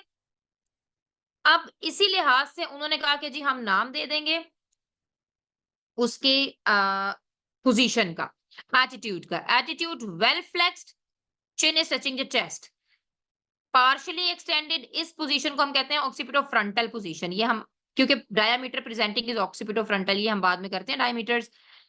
जो ज्यादा एक्सटेंडेड पोजीशन होती है उसको हम कहते हैं ब्रो प्रेजेंटेशन। इसमें कौन सा प्रेजेंटिंग डायमीटर होता है अभी मैं ऊपर आपको बताऊंगी। फिर हाइपर एक्सटेंडेड को हम कहते हैं फेस प्रेजेंटेशन। क्यों हम ये सब कुछ प्रेजेंटेशन कह रहे हैं कि जिस पार्ट ने बाहर आना है, जिस पार्ट ने बाहर आना है वो कौन सा होता है, ठीक है। इसमें देखो, हम पेल्विक करेंगे, हम एग्जामिनेशन करेंगे, हमें ये ऑक्सीपुट बच्चे का फील होता है, ये जो मैं जिस पार्ट को कलर कर रही हूँ, ठीक है। जब ये ऑक्सीपिट ऑफ फ्रंटल होता है हमें पैराइटल बोन या हमें फोंटेनेले फील होना शुरू हो जाता है। इसके इस पोजीशन पे ब्रो प्रेजेंटेशन पे जब हम पेल्विस के अंदर हाथ डालते हैं हमें बच्चे की ब्रो फील होती है, ठीक है। फेस प्रेजेंटेशन पे हम पेल्विस में हाथ डालते हैं तो हमें आगे सॉफ्ट टिश्यू फील होता है, हमें तो बोन फील ही नहीं होती। बोन तो ये साइड पे गई हुई है हेड की, हमें उसका फेस फील हो रहा होता है। सो प्रेजेंटेशन जो इन्होंने वर्ड यूज किया हुआ है वो कह रहे हैं कि कौन सा पार्ट है कि जब आप फिंगर डाल के अंदर से चेक करते हैं तो आपको फील होता है। चूंकि वो नॉर्मल पोजीशन मैंने आपको इसमें से कौन सी बताई है, normal position is this one. जब आप बाय मैनुअल यानी कि एग्जामिनेशन करते हैं, मरीज को चेक करते हैं तो आपको ऑक्सीपुट फील होना चाहिए। ये this is called normal well flexed normal position, cephalic presentation with occiput as a presenting part. जब लेस वेल फ्लेक्स्ड होगा तो आपको ऊपर से सूचर फील होता है, एंटीरियर फोंटेनेले फील होता है। इसमें भी एंटीरियर फोंटेनेले फील होते हैं इन दोनों पोजीशंस में। ग्रो प्रेजेंटेशन में पहले इनिशियली एंटीरियर फोंटेनेले फील होना शुरू होता है, जब डायलेटेशन होती है फिर आप ये पार्ट और पीछे चला जाता है और सामने हमारे बिल्कुल बेबी की ब्रो आईब्रोज फील होती है, ठीक है। और उस वक्त पता नहीं लगता कि आईब्रोज है, हाउ डू वी फील, क्योंकि नीचे सॉफ्ट टिश्यू आईज फील हो रही होती है। फेस प्रेजेंटेशन में जब आपने अंदर हाथ डालना है आपको बिल्कुल साफ पता लगता है कि ये फेस प्रेजेंटेशन है, ठीक है। ओके, ये हमने 3 एटीट्यूड किए थे क्योंकि हम एटीट्यूड का कह रहे थे कि उसने अपने बेबी ने, the head of the baby is making what angle with the spine of the baby. Now will come up to the fetal head diameters, उसके लिए ये वाली डायग्राम है, ठीक है। अब हम फीटल हेड के डायमीटर्स करते हैं। 1 सेकेंड प्लीज।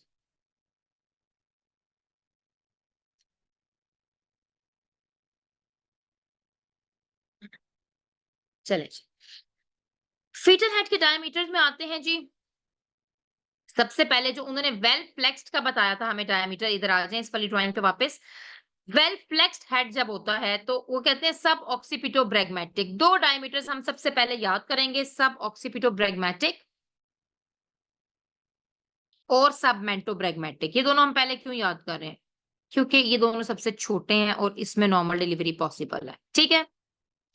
सब ऑक्सीपिटो ब्रैग्मेटिक का क्या मतलब है, ये जो एंटीरियर फॉन्टेनेले है बच्चों, इसको ब्रैग्मा बोलते हैं। The other name for anterior fontanelle is bregma. Sub occiput का क्या मतलब है? ये ऑक्सीपुट है। Occiput is the part of the occipital bone which is maximally prominent. जो सबसे ज्यादा प्रोमिनेंट पार्ट, अपने सर के पीछे हाथ लगा के देखिए आप सब लोग, जो आपको पार्ट पीछे सबसे प्रोमिनेंट फील हो रहा है वो ऑक्सीपुट कहलाता है। ठीक है, उस ऑक्सीपुट से नीचे से ये डायमीटर शुरू हो रहा है, क्योंकि इसका नाम क्या है? सब ऑक्सीपिटो। इसका मतलब है ऑक्सीपुट से नीचे सब ब्रैग्मेटिक, ब्रैग्मा तक ये डायमीटर इट इज 9.5 सेंटीमीटर। ठीक है, बिल्कुल उसी तरह सब ऑक्सीपिटो ब्रैग्मेटिक की तरह हमारे पास जो फेस प्रेजेंटेशन में यूज हो रहा है that is submento bregmatic. Submento bregmatic. Mentum क्या होती है? Chin. This is mentum, this is, और ब्रैग्मा किधर है? ये ब्रैग्मा पीछे गया हुआ है। ये सब मेंटो यानी मेंटम से पीछे, चिन से पीछे और ब्रैग्मा तक ये डायमीटर भी 9.5 है। इन दोनों केसेस में नॉर्मल डिलीवरी पॉसिबल होती है। फेस प्रेजेंटेशन की तरह नॉर्मल डिलीवरी मुश्किल होती है, डिलेड होती है, लेकिन हो जाती है। ठीक है, वो भी मैं बताऊंगी मेंटो इंटीरियर की होती है या मेंटो पोस्टीरियर की होती है, will talk about it later. वो शायद आपसे कोई एक्सपेक्ट भी ना करे कि आपको पता हो, लेकिन चलो मैं आपको बता दूंगी। ठीक है, ओके। फिर अब हम ऊपर इस फीटल हेड के ऊपर देखते हैं। इस फीटल हेड के ऊपर अब हम देखने लगे हैं जी, कौन सा इन्होंने हमें डायामीटर बताया है? सब ऑक्सीपिटो ब्रैग्मेटिक डायामीटर। ये सब ऑक्सीपिटो ब्रैग्मेटिक डायामीटर है, ये आप लोग देख सकते हैं। उन्होंने बताया ये सारा पार्ट ऑक्सीपुट है। ठीक है, उस ऑक्सीपुट से लेकर यहाँ पर ब्रैग्मा तक ये ऊपर ब्रैग्मा है, जो मैंने रेड से हाईलाइट किया। सो दे आर सेइंग कि यहाँ ये ऑक्सीपुट था ना, मैंने कहा था मैक्सिमम प्रोमिनेंस। मैक्सिमम प्रोमिनेंस ये होती है। ठीक है, इसको नहीं कहना, इसको हम वर्टिकल बोलते हैं। ठीक है, ये हमारी maximum prominence is called occiput. तो सब ऑक्सीपुट का मतलब है ऑक्सीपुट के नीचे से, यहां से सब ऑक्सीपिटो ब्रैग्मेटिक, ये डायमीटर जो कहलाता है सब ऑक्सीपिटो ब्रैग्मेटिक विच इज 9.5 सेंटीमीटर। जो मैंने आपको दूसरा डायमीटर 9.5 बताया था दैट वाज सबमेंटो। अब देखो चिन किधर है? This you can see the chin. Chin के पीछे से सबमेंटो, और फिर ये दोबारा कहां तक जाने लगा है? ब्रैग्मेटिक, ब्रैग्मा तक, ये सबमेंटो ब्रैग्मेटिक। देखिए इस तरह की एनोटेशन में भी यू कैन सी कि ये दोनों डायमीटर्स एक ही जितने लग रहे हैं। ये भी 9.5 सेंटीमीटर है। This is going to make face presentation baby. Sub occipito bregmatic is going to make normal occiput, occipital presentation you can say. Okay, अब हम जाते हैं बाकी डायमीटर्स के ऊपर। ये दो डायमीटर्स आपको एवरीवन एक्सपेक्ट्स आपको सब मेंटोब्रैग्मेटिक डायमीटर भी पता हो, sub occipitobregmatic diameter. Which diameter is suitable for the normal vaginal delivery? Sub occipitobregmatic, occipitofrontal, most suitable उन्होंने पूछा है। Sub occipitobregmatic diameter, occipitofrontal diameter, occipitomental diameter या सब मेंटोब्रैग्मेटिक डायमीटर। अब ये कंफ्यूजिंग एमसीक्यू है, क्योंकि सब मेंटोब्रैग्मेटिक भी जल्दी डिलीवर हो जाता, ये भी डिलीवर हो जाता है और सब ऑक्सीपिटोब्रैग्मेटिक भी। But don't get tricked, sub occipitobregmatic diameter is the normal presenting diameter. It is meant to deliver with least complications. So अगर उन्होंने लिखा the most suitable diameter is सब ऑक्सीपिटोब्रैग्मेटिक। ओके, अब हम ये बाकी के पढ़ लेते हैं डायमीटर्स, ये ज्यादा इंपॉर्टेंट नहीं है। ठीक है, मैं बढ़ाती हूँ आपको। अब आ जाए ये ऑक्सीपुट से लेकर आगे हमारे पास ये सारा पार्ट, ये वर्टेक्स, ये देख लेना, इन्होंने कहा है कि ये पार्ट वर्टेक्स है, इधर से ऑक्सीपुट है और ये सारा सिंसिपुट है। ठीक है, अब वो कहते हैं कि ऑक्सीपुट से लेकर आगे आ जाए सिंसिपुट के इस पार्ट तक, आईज के ऊपर। ठीक है, ये कहलाता है ऑक्सीपिटो फ्रंटल डायमीटर। वो 9.5 था तो ये उससे जरा सा बड़ा 10 सेंटीमीटर डायमीटर है। ये ऑक्सीपिटो पोस्टीरियर पोजीशन बनाता है।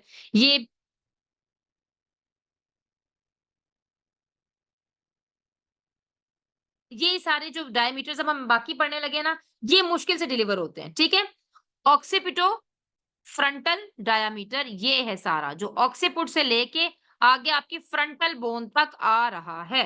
ये इन्होंने कितना बताया आपको? 11 सेंटीमीटर। 10 सेंटीमीटर जो था डायमीटर वो हमारा है सब ऑक्सीपुटो फ्रंटल डायमीटर। ये भी वहीं जा रहा है, लेकिन okay let's do it once again. Annotation ज्यादा हो गया, आपको समझ नहीं आनी फिर।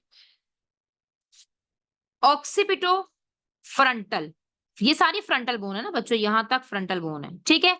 ऑक्सीपुट से आगे फ्रंटल बोन तक ये ऑक्सीपिटो फ्रंटल डायमीटर है, ये होता है 11 सेंटीमीटर। फिर आता है सब ऑक्सीपिट, दोबारा वहीं आ जाओ जो सब ऑक्सीपिट वाला था। सब ऑक्सीपिट से फिर दोबारा फ्रंटल, दो फ्रंटल डायमीटर है, वो 10 सेंटीमीटर। 9.5 सेंटीमीटर था, कौन से दो डायमीटर थे मैंने आपको याद कराए थे? सब ऑक्सीपिटो ब्रैग्मेटिक, सब मेंटो ब्रैग्मेटिक, ये दोनों 9.5 सेंटीमीटर थे, ठीक है। फिर आ जाओ 10 सेंटीमीटर, चलो 9.5 से बड़ी आ गई वैल्यू 10। 10 सेंटीमीटर वाला डायमीटर कौन सा था?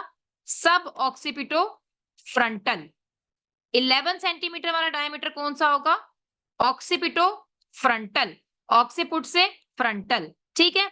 अब हम करते हैं बिगेस्ट डायमीटर, जो जिसका नॉर्मल वेजिनल डिलीवरी पॉसिबल ही नहीं, क्योंकि वो इतना ज्यादा बड़ा है कि वो 10 सेंटीमीटर जगह से नहीं गुजर सकता, ये मिड कैविटी के लेवल पर फंस जाता है। ये डायमीटर कहलाता है हमारे पास ऑक्सीपिटो मेंटल। चिन से लेकर पीछे ऑक्सीपुट जहां पर खत्म हो रहा होता है ये वहां तक, हम इसको ऑक्सीपिटो मेंटल भी कहते हैं। अब ये इस एडिशन में मैंने ऑक्सीपिटो मेंटल लिखा है, वैसे इसको मेंटो वर्टिकल भी बोलते हैं। मेंटो वर्टेक्स होता है मैक्सिमम पॉइंट, ये मैक्सिमम प्रोट्रूजन एंटीरियरली से मैक्सिमम प्रोट्रूजन पोस्टीरियरली तक जा रहा होता है, इसको हम मेंटो वर्टिकल भी बोलते हैं अपनी जबान में, इसलिए अगर इसके लिए वर्ड मेंटो वर्टिकल यूज हो जाए ऑक्सीपिटो मेंटल के लिए, so don't get confuse, this is the largest diameter. Mento vertical 13 या 13.5 सेंटीमीटर होता है, इसमें ब्रो प्रेजेंटेशन होती है जब नेक सबसे ज्यादा एक्सटेंडेड होती है। अब हम इसको इस टेबल के साथ दोबारा से मैच करते हैं। Well flexed head, well flexed head सब ऑक्सीपिटो ब्रैग्मेटिक 9.5, सब ऑक्सीपिटो ब्रैग्मेटिक ऑक्सीपुट के पीछे ब्रैग्मा तक। नॉर्मल डिलीवरी पॉसिबल है कि नहीं पॉसिबल? पॉसिबल है, प्लस, ठीक है। फिर आ जाए अगले डायमीटर के ऊपर, अब चिन चेस्ट से थोड़ी सी दूर हो गई है, ऑक्सीपिटो फ्रंटल, पीछे ऑक्सीपुट से लेकर आगे फ्रंटल बोन तक आ रहा है, क्या डायमीटर है? 11 सेंटीमीटर। इन्होंने 11.5 लिखा होगा कहीं पे 11, डोंट गेट कंफ्यूज्ड, कोई फर्क नहीं पड़ता अगर 11 सेंटीमीटर हो या 11.5 सेंटीमीटर हो। जो डायमीटर आपने चेंज नहीं करना वो एक फेस प्रेजेंटेशन का है, और वो एक नॉर्मल केफेलिक जो वर्टेक्स प्रेजेंटेशन होती है उसका है, ठीक है। 9.5 वो चेंज नहीं करना, बाकी 11.5 भी आप कह देंगे तो आपको एग्जामिनर फेल नहीं करेगा। ये बुक में ही एक जगह 11 लिखा हुआ है, एक जगह 11.5, it makes no difference, it is one and the same thing. Occipito frontal इधर टेबल में इन्होंने 11.5 लिखा हुआ है, तस्वीर में आप देख सकते हैं 11 सेंटीमीटर है, क्योंकि यहाँ पे चिन चेस्ट से आप दूर हो गई है। नॉर्मल वेजिनल डिलीवरी होगी कि नहीं होगी? ठीक है, आप बताएंगे अब आप लोग मुझे, होगी कि नहीं होगी? अपने दिल में खुद ही आंसर सोचें, शाबाश, प्लस माइनस, ठीक है, होगी, डिलेड होगी। अब आते हैं तीसरे पे, ऑक्सीपिटोमेंटल ब्राउ प्रेजेंटेशन। ब्राउ प्रेजेंटेशन में क्या सीन होगा? ब्राउ प्रेजेंटेशन में तो पॉसिबल ही नहीं, 13 सेंटीमीटर है यहाँ पर डायामीटर प्रेजेंटिंग, ठीक है। ये क्या था हमारे पास ब्राउ प्रेजेंटेशन में? ऑक्सीपिटोमेंटल, इन्होंने वर्ड ऑक्सीपिटोमेंटल जो मैंने कहा था, इसको ऑक्सीपिटोमेंटल भी कहते हैं, इसको ऑक्सीपिटो वर्टिकल भी कहते हैं। ये वाला डायमीटर आ जाता है, ये भी नॉर्मल डिलीवर नहीं हो सकता, ये तो इन एनी केस नहीं हो सकता। अच्छा, ब्रेनस्टॉर्मिंग, क्यों नॉर्मल डिलीवर नहीं हो सकता? याद करें मिड कैविटी के लेवल पे it was round, anteroposterior and transverse diameter were 12 centimetre. So 12 centimetre जगह में से हम 13 या 13.5 सेंटीमीटर जगह कैसे गुजार सकते हैं? We can not, it's a difference of 1 to 1.5 centimetre. ऐसे बच्चे मिड कैविटी पे आके फंस जाते हैं, जो आपने नाम अगर सुना हो डीप ट्रांसवर्स अरेस्ट, कि एक पॉइंट पे आके एक बच्चा बिल्कुल अरेस्ट हो गया है, वो आगे चल ही नहीं रहा, उसको हम कहते हैं डीप ट्रांसवर्स अरेस्ट। लास्ट वाले पे आ जाए जी, हाइपर एक्सटेंडेड या फेस प्रेजेंटेशन। इसमें प्रेजेंटिंग डायमीटर था सबमेंटो ब्रैग्मेटिक, ये मैंने आपको बताया था उतना ही है, चूंकि 9.5 है ये भी, ये डिलीवरी डिलेड होगी लेकिन डिलीवरी हो जाएगी, फेस प्रेजेंटेशन में भी पॉसिबल होती है अगर ये प्यूबिक सिम्फिसिस है, ठीक है। और ये मैं आपको विजाइना बनाकर दिखा रही हूँ, ये विजाइनल ओरिफिस है, ठीक है। अगर फेस एंटीरियर है, यानी कि बच्चे की नाक इस तरफ है, फेस इज एंटीरियर और skull bone occiput is posterior, तो फेस एंटीरियर पोजीशन की डिलीवरी हो जाती है। अगर फेस पोस्टीरियर है, सपोज ये, अब दोबारा एक दूसरा सिनेरियो बनाते हैं, ये प्यूबिक सिम्फिसिस है, ये विजाइना है, अब नोज इधर आ गई है, ठीक है, और यहाँ पर हमारा ऑक्सीपुट है बच्चे का। इसमें क्या होता है, क्योंकि सेक्रम एक कर्व्ड बोन है, इसके अंदर बच्चे का मुंह फंस जाता है, ये आगे नहीं आता। तो फिर हम ये वाली, इस केस में फेस पोस्टीरियर पोजीशन में normal delivery is not possible. तो ये आपको किताब में किस तरह मिलेगा कि mento anterior can be delivered but mento posterior can not be delivered vaginally. मेरे वर्ड्स दोबारा सुन ले, मेंटो एंटीरियर और फेस टू प्यूब्स पोजीशन भी इसको बोलते हैं। Mento anterior can deliver but mento posterior can not deliver vaginally. Why is it called brow presentation? It is called brow presentation because when you check the patient from down below, जब आप insert करेंगे अपनी 2 fingers vagina में, the part which you will feel would be the fetal brows, ठीक है, eyebrows. That's why we call it brow presentation. ब्रेगमा के closure पर question आता है, डिहाइड्रेशन भी इससे चेक करते हैं। जी बिल्कुल बेटा, ब्रेगमा 6 months to 1 year पर जाकर क्लोज होता है, और बिल्कुल डिहाइड्रेशन इससे चेक करते हैं। ये नीचे it falls down when there is dehydration. C section इनमें से किस में करते हैं? ब्राउ प्रेजेंटेशन में बेटा सी सेक्शन हम लोग करते हैं, ठीक है। Please highlight MCQs ma'am. चलें, यहां तक हमने बात कर ली थी पहले, ओके। लेट्स कंटिन्यू फर्दर, क्लास का टाइम भी हमारा खत्म होने वाला है, तो we should be little bit quick now. हमने फिटल हेड के डायमीटर्स भी कर लिए। अब लेबर की, अब हम आ गए हैं लेबर पे। Normal labour, what is normal labour, what are the 3 stages of labour, ये अब मैं आपको बताने लगी हूँ। ये मैंने सारी इंपॉर्टेंट बातें बच्चों इसमें हाईलाइट की हुई हैं। So when you will go through the lecture, आप लोग स्लोली स्लोली गो थ्रू हैं, आप इसमें से आराम से पढ़ सकते हैं। हम मैकेनिज्म ऑफ नॉर्मल लेबर करेंगे अभी, और हम स्टेजेस ऑफ नॉर्मल लेबर। पहले मैं आपको ज़बानी बताती हूँ what are the stages of the normal labour, फिर हम आगे चलेंगे इंशाल्लाह। ये हमने पहले बात की थी कि the onset of the labour, onset of the labor can be defined as regular contractions bringing about progressive cervical change. Cervical change, cervix में क्या 2 changes मैंने आपको बताई थी? 2 changes मैंने आपको बताई थी, एक थी इफेसमेंट और एक क्या थी? डायलिटेशन। इफेसमेंट में क्या थी? उसकी लेंथ सर्विक्स की कम होती जा रही थी। डायलिटेशन में सर्विक्स खुलती जा रही थी। मैक्सिमम कितना खुलना है सर्विक्स ने? 10 सेंटीमीटर्स, ठीक है। अब वो कहते हैं कि आपको पता कैसे लगे कि जी लेबर स्टार्ट हो गई है? तो उसके लिए उन्होंने वर्ड यूज किया एक शो का। शो क्या होता है? शो होता है, ये यहाँ पर ये देख सकते हैं आप, शो को उन्होंने कहा था blood stained plug of mucus passed from the cervix और स्पॉन्टेनियस रप्चर ऑफ मेम्ब्रेन्स, के खुद से मेम्ब्रेन जो एमनियन थी वो टूट गई है, ठीक है, और वहां से सारा पानी निकलता है, बिल्कुल just like urine, it flows down, ठीक है, टिल द फ्लोर में भी। तो वो कहते हैं कि शो पॉजिटिव आना या रप्चर ऑफ मेम्ब्रेन हो जाने का ये नहीं मतलब कि लेबर शुरू हो गई है, नो। इसके बाद भी sometimes it takes 2 to 3 days और 1 week for the labour to start. Labour आपने सिर्फ तब बोलना है when there is regular contractions bringing about cervical change, जब सर्विक्स के अंदर इफेसमेंट और डायलिटेशन हो रही है as a result of regular contractions, only then we say that the labour has started. Okay, now labour की स्टेजेस कितनी है? Let's write about it, let's talk about it. Labour की 3 स्टेजेस हैं, stage 1, stage 2, stage 3। Stage 1 is up till 10 centimeter dilatation of the cervix from the start of the contractions to 10 centimeter dilatation. शुरू पे मैंने कहा है कि ऑस close होती है ना, तो 0 सेंटीमीटर हुई, ठीक है। 0 सेंटीमीटर से 10 सेंटीमीटर तक जो उसने डायलेट करना है वो स्टेज 1 कहलाएगी। स्टेज 2 कब शुरू होती है? जब 10 सेंटीमीटर वो डायलेट हो गई है और उससे लेके delivery of the baby, this is called stage 2। Stage 3 कब है? स्टेज 3 तब हमारे पास है कि जब हमारे पास डिलीवरी हो रही है किसकी? प्लेसेंटा की। बेबी डिलीवर हो चुका है तो प्लेसेंटा ने बाहर आना है, तो इसको फिर हम बोलते हैं स्टेज 3। अब आए आगे, हम दोबारा से चलते हैं। इन स्टेजेस को फर्दर सब स्टेजेस में डिवाइड किया गया है। स्टेज 1 थी from the start of the labor to the 10 centimeter dilatation. Stage 2 थी from 10 centimeter dilatation to the delivery of the baby. Stage 3 थी from the delivery of the baby to the delivery of the placenta. अब वो कहते हैं कि जी stage 1 को further हम divide कर देते हैं 2 स्टेजेस में. स्टेज 2 को भी हमने 2 स्टेजेस में डिवाइड कर देना है और स्टेज 3 को भी हमने 2 स्टेजेस में डिवाइड नहीं करना. 2 तरीके हैं इसको मैनेज करने के, इसलिए उन्होंने 2 तरीकों के लिहाज से 2 में डिवाइड कर दिए. तीनों स्टेजेस को उन्होंने 2 पार्ट्स में डिवाइड कर दिया है. ठीक है, अब हम क्या डिवीजन है.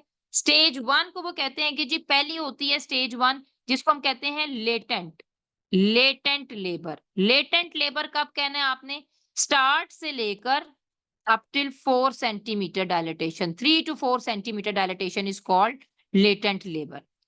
फिर लेटेंट लेबर के बाद वो कहते हैं कि 4 से लेके 10 तक हम कहेंगे कि ये अब एक्टिव लेबर में चली गई है. 4 सेंटीमीटर डायलेट हुई, वहां से 10 सेंटीमीटर जो उसकी मैक्सिमम डायलेटेशन है तब तक इन्होंने कहा हम इसको अब क्या कहेंगे, एक्टिव लेबर. अब फुली डायलेट होगी 10 सेंटीमीटर पे, हम ये नहीं कहते थे cervix is 10 centimetre dilated, we say it is fully dilated. अब 10 सेंटीमीटर से लेकर डिलीवरी ऑफ द बेबी तक ये सेकंड स्टेज है. सेकंड स्टेज में क्या होता है कि आप 10 सेंटीमीटर डायलेट हो गई लेकिन बस आराम से जो है ना वो मदर लेटी हुई है, कॉन्ट्रैक्शन आ रही है but she is not pushing down. तो उसको फिर हम क्या बोलते हैं, उसको हम बोलते हैं पैसिव सेकंड स्टेज. इसके लिए वर्ड है पैसिव सेकंड स्टेज. जब बिल्कुल बेबी पेल्विक फ्लोर को टच करता है तो mother tries to push down by herself. वो जोर लगा नहीं रही होती, इसको ऑटोमेटिकली जोर लग रहा होता है. This is called active second stage of labour. और उसको हम कहते हैं the urge to push down. There is maternal urge to push down, then we say it is an active second stage of labor. When there is no maternal urge to push down, it is called passive second stage of labor. Third stage पे आ जाए. इन्होंने कहा कि third stage को भी हमने इसका कहना है कि एक होता है फिजियोलॉजिकल थर्ड स्टेज जिसमें कुछ नहीं होगा, हमने करना खड़े होकर देखना कि प्लेसेंटा खुद ही से डिलीवर हो जाए.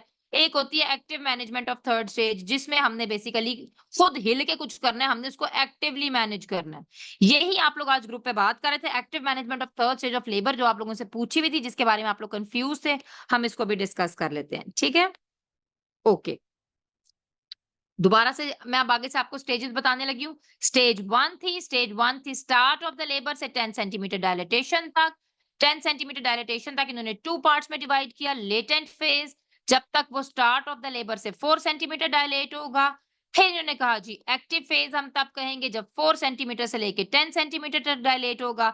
सेकेंड स्टेज की इन्होंने फिर बात की कि 10 सेंटीमीटर डायलेटेशन से लेके डिलीवरी ऑफ द बेबी तक होगी.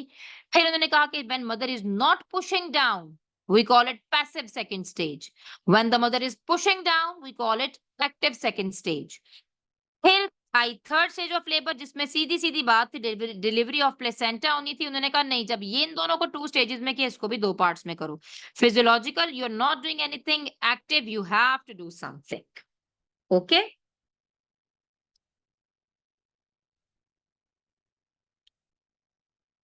अब rapidly let's go through it. Labour can be divided into 3 stages, ये मैंने आपको बता दिया है. Average duration of first labour जिसका पहला बच्चा है वो कहते हैं 8 से लेकर ना 18 घंटे तक हो सकती है. ठीक है, 8 to 18 आवर्स हो सकता है ड्यूरेशन ऑफ द लेबर जिसका पहला बच्चा है, जिसके पास पहले से नॉर्मल डिलीवरीज हुई नहीं है और अब फर्दर डिलीवरीज है, उसकी यूट्रस को बार बार कॉन्ट्रैक्ट करने की आदत है. उनमें duration would be 5 to 12 hours. ठीक है, ये वाली बात इस हाईलाइटेड पोर्शन में बताई हुई है. फिर अब जो मैंने आपको बताया था, the first stage of labour from the time of diagnosis of labour to full dilatation of cervix that is 10 centimetre. और डायग्नोसिस ऑफ लेबर ये शो और from spontaneous rupture of membrane. This is not the diagnosis of labor. Diagnosis of labor is when there are regular contractions. So from the start of the labor till 10 centimeter dilatation is the first stage of labor. First stage को इन्होंने कहा कि 2 parts में करेंगे divide. Latent phase जब तक वो onset से लेकर 3 to 4 सेंटीमीटर तक डायलेट नहीं हो सकती. और इस प्रोसेस लेटेंट फेज में बेसिकली क्या हो रही होती है, इफेसमेंट. इफेसमेंट मैंने आपको बताई थी जिसमें cervix, effacement is a process by which cervix shortens its length and become included into the lower segment of the uterus. ये बात मैंने आप लोगों को ऊपर अच्छी तरह ड्रॉ करके दिखा दी थी. ठीक है, फिर उसके बाद हम आते हैं जी इसकी एक्टिव फेज. एक्टिव फेज में वो कहते हैं कि जी 3 to 4 सेंटीमीटर से लेके full dilatation of the cervix. तक हम इसको एक्टिव फेज कहते हैं। और normally dilatation of the cervix should be 1 centimetre per hour, के एक मदर 1 आवर के अंदर 1 सेंटीमीटर डायलेट हो जानी चाहिए। यानी कि अगर वो 4 बजे 4 सेंटीमीटर थी तो वो 5 बजे 5 सेंटीमीटर डायलेट हो जानी चाहिए। ठीक है, फिर आते हैं सेकंड स्टेज ऑफ लेबर के ऊपर। सेकंड स्टेज ऑफ लेबर कौन सी थी? फुल डायलेटेशन हो गई है और अब डिलीवरी ऑफ द बेबी तक। इन्होंने कहा subdivided into two phases, passive phase है और एक्टिव फेज है। पैसिव फेज में क्या है? No maternal urge to push the fetal head. ठीक है, और एक्टिव फेज में क्या है? There is maternal urge to push the fetus. ये मैं आपको बात बता चुकी हूँ। Anesthesia, beta analgesia, anesthesia are always used in during the labor to decrease the stress from which the mother is going through. कोई भी analgesia 100% नहीं होता successful, but the most successful is epidural anesthesia और analgesia. Analgesia pain control को कहते हैं। ठीक है, थर्ड स्टेज में आ जाए। थर्ड स्टेज मैंने आपको बता दिया था, time of delivery of the fetus से डिलीवरी ऑफ प्लेसेंटा तक। थर्ड स्टेज 30 मिनट्स की होती है यूजुअली। इसकी मैंने आपको बता दी, फिजियोलॉजिकल मैनेजमेंट थी और एक एक्टिव मैनेजमेंट थी। वो मैं हम नीचे भी डिस्कस करते हैं। ठीक है, चले, now come up to the mechanism of the labour. ये हमारा सेकंड लास्ट टॉपिक है आज का। इसके बाद मैं आपको active management of third stage of labour बताऊंगी। दिस इज इट, इंशाल्लाह will wind up. Okay, mechanism of labour. Mechanism of labour का मतलब क्या है? मैकेनिज्म होता है कि ये काम हुआ कैसे। ठीक है, एक बेबी का हेड था, वो और पूरा पीछे बेबी भी था डेफिनेटली, वो उस पेल्विस में से गुजरा और वो डिलीवर हो गया। ये सारा काम कैसे हुआ, इसमें कौन कौन से स्टेप्स इन्वॉल्व है? ठीक है, उस सारे प्रोसेस को हम कहते हैं मैकेनिज्म ऑफ लेबर। अब आप देखें, what is mechanism of labour? This refers to the series of changes in position and attitude that the fetus undergoes during its passage through the birth canal। कि वो attitude यानी कि अपने angle जो बदल रहा है और अपनी पोजीशन जो चेंज कर रहा है जैसे जैसे वो बर्थ कैनाल में से गुजर रहा है, इस सारे प्रोसेस को हम मैकेनिज्म ऑफ लेबर कहते हैं। ओके, अब हम देखते हैं एक सेकेंड।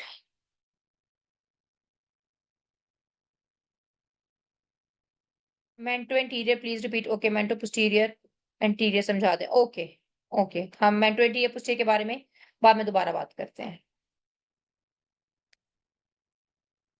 मैकेनिज्म ऑफ लेबर पे भी आते हैं। ठीक है, मैकेनिज्म ऑफ लेबर में मैंने आपको कहा था कि जो भी चेंजेस पोजीशन और एटीट्यूड ऑफ द फीटस में आएंगी during its passage to the birth canal is called the mechanism of labour. We do not expect you to know कि व्हाट इज गोइंग थ्रू या मुझे डेमोन्स्ट्रेट करके दिखाएं at undergrad level.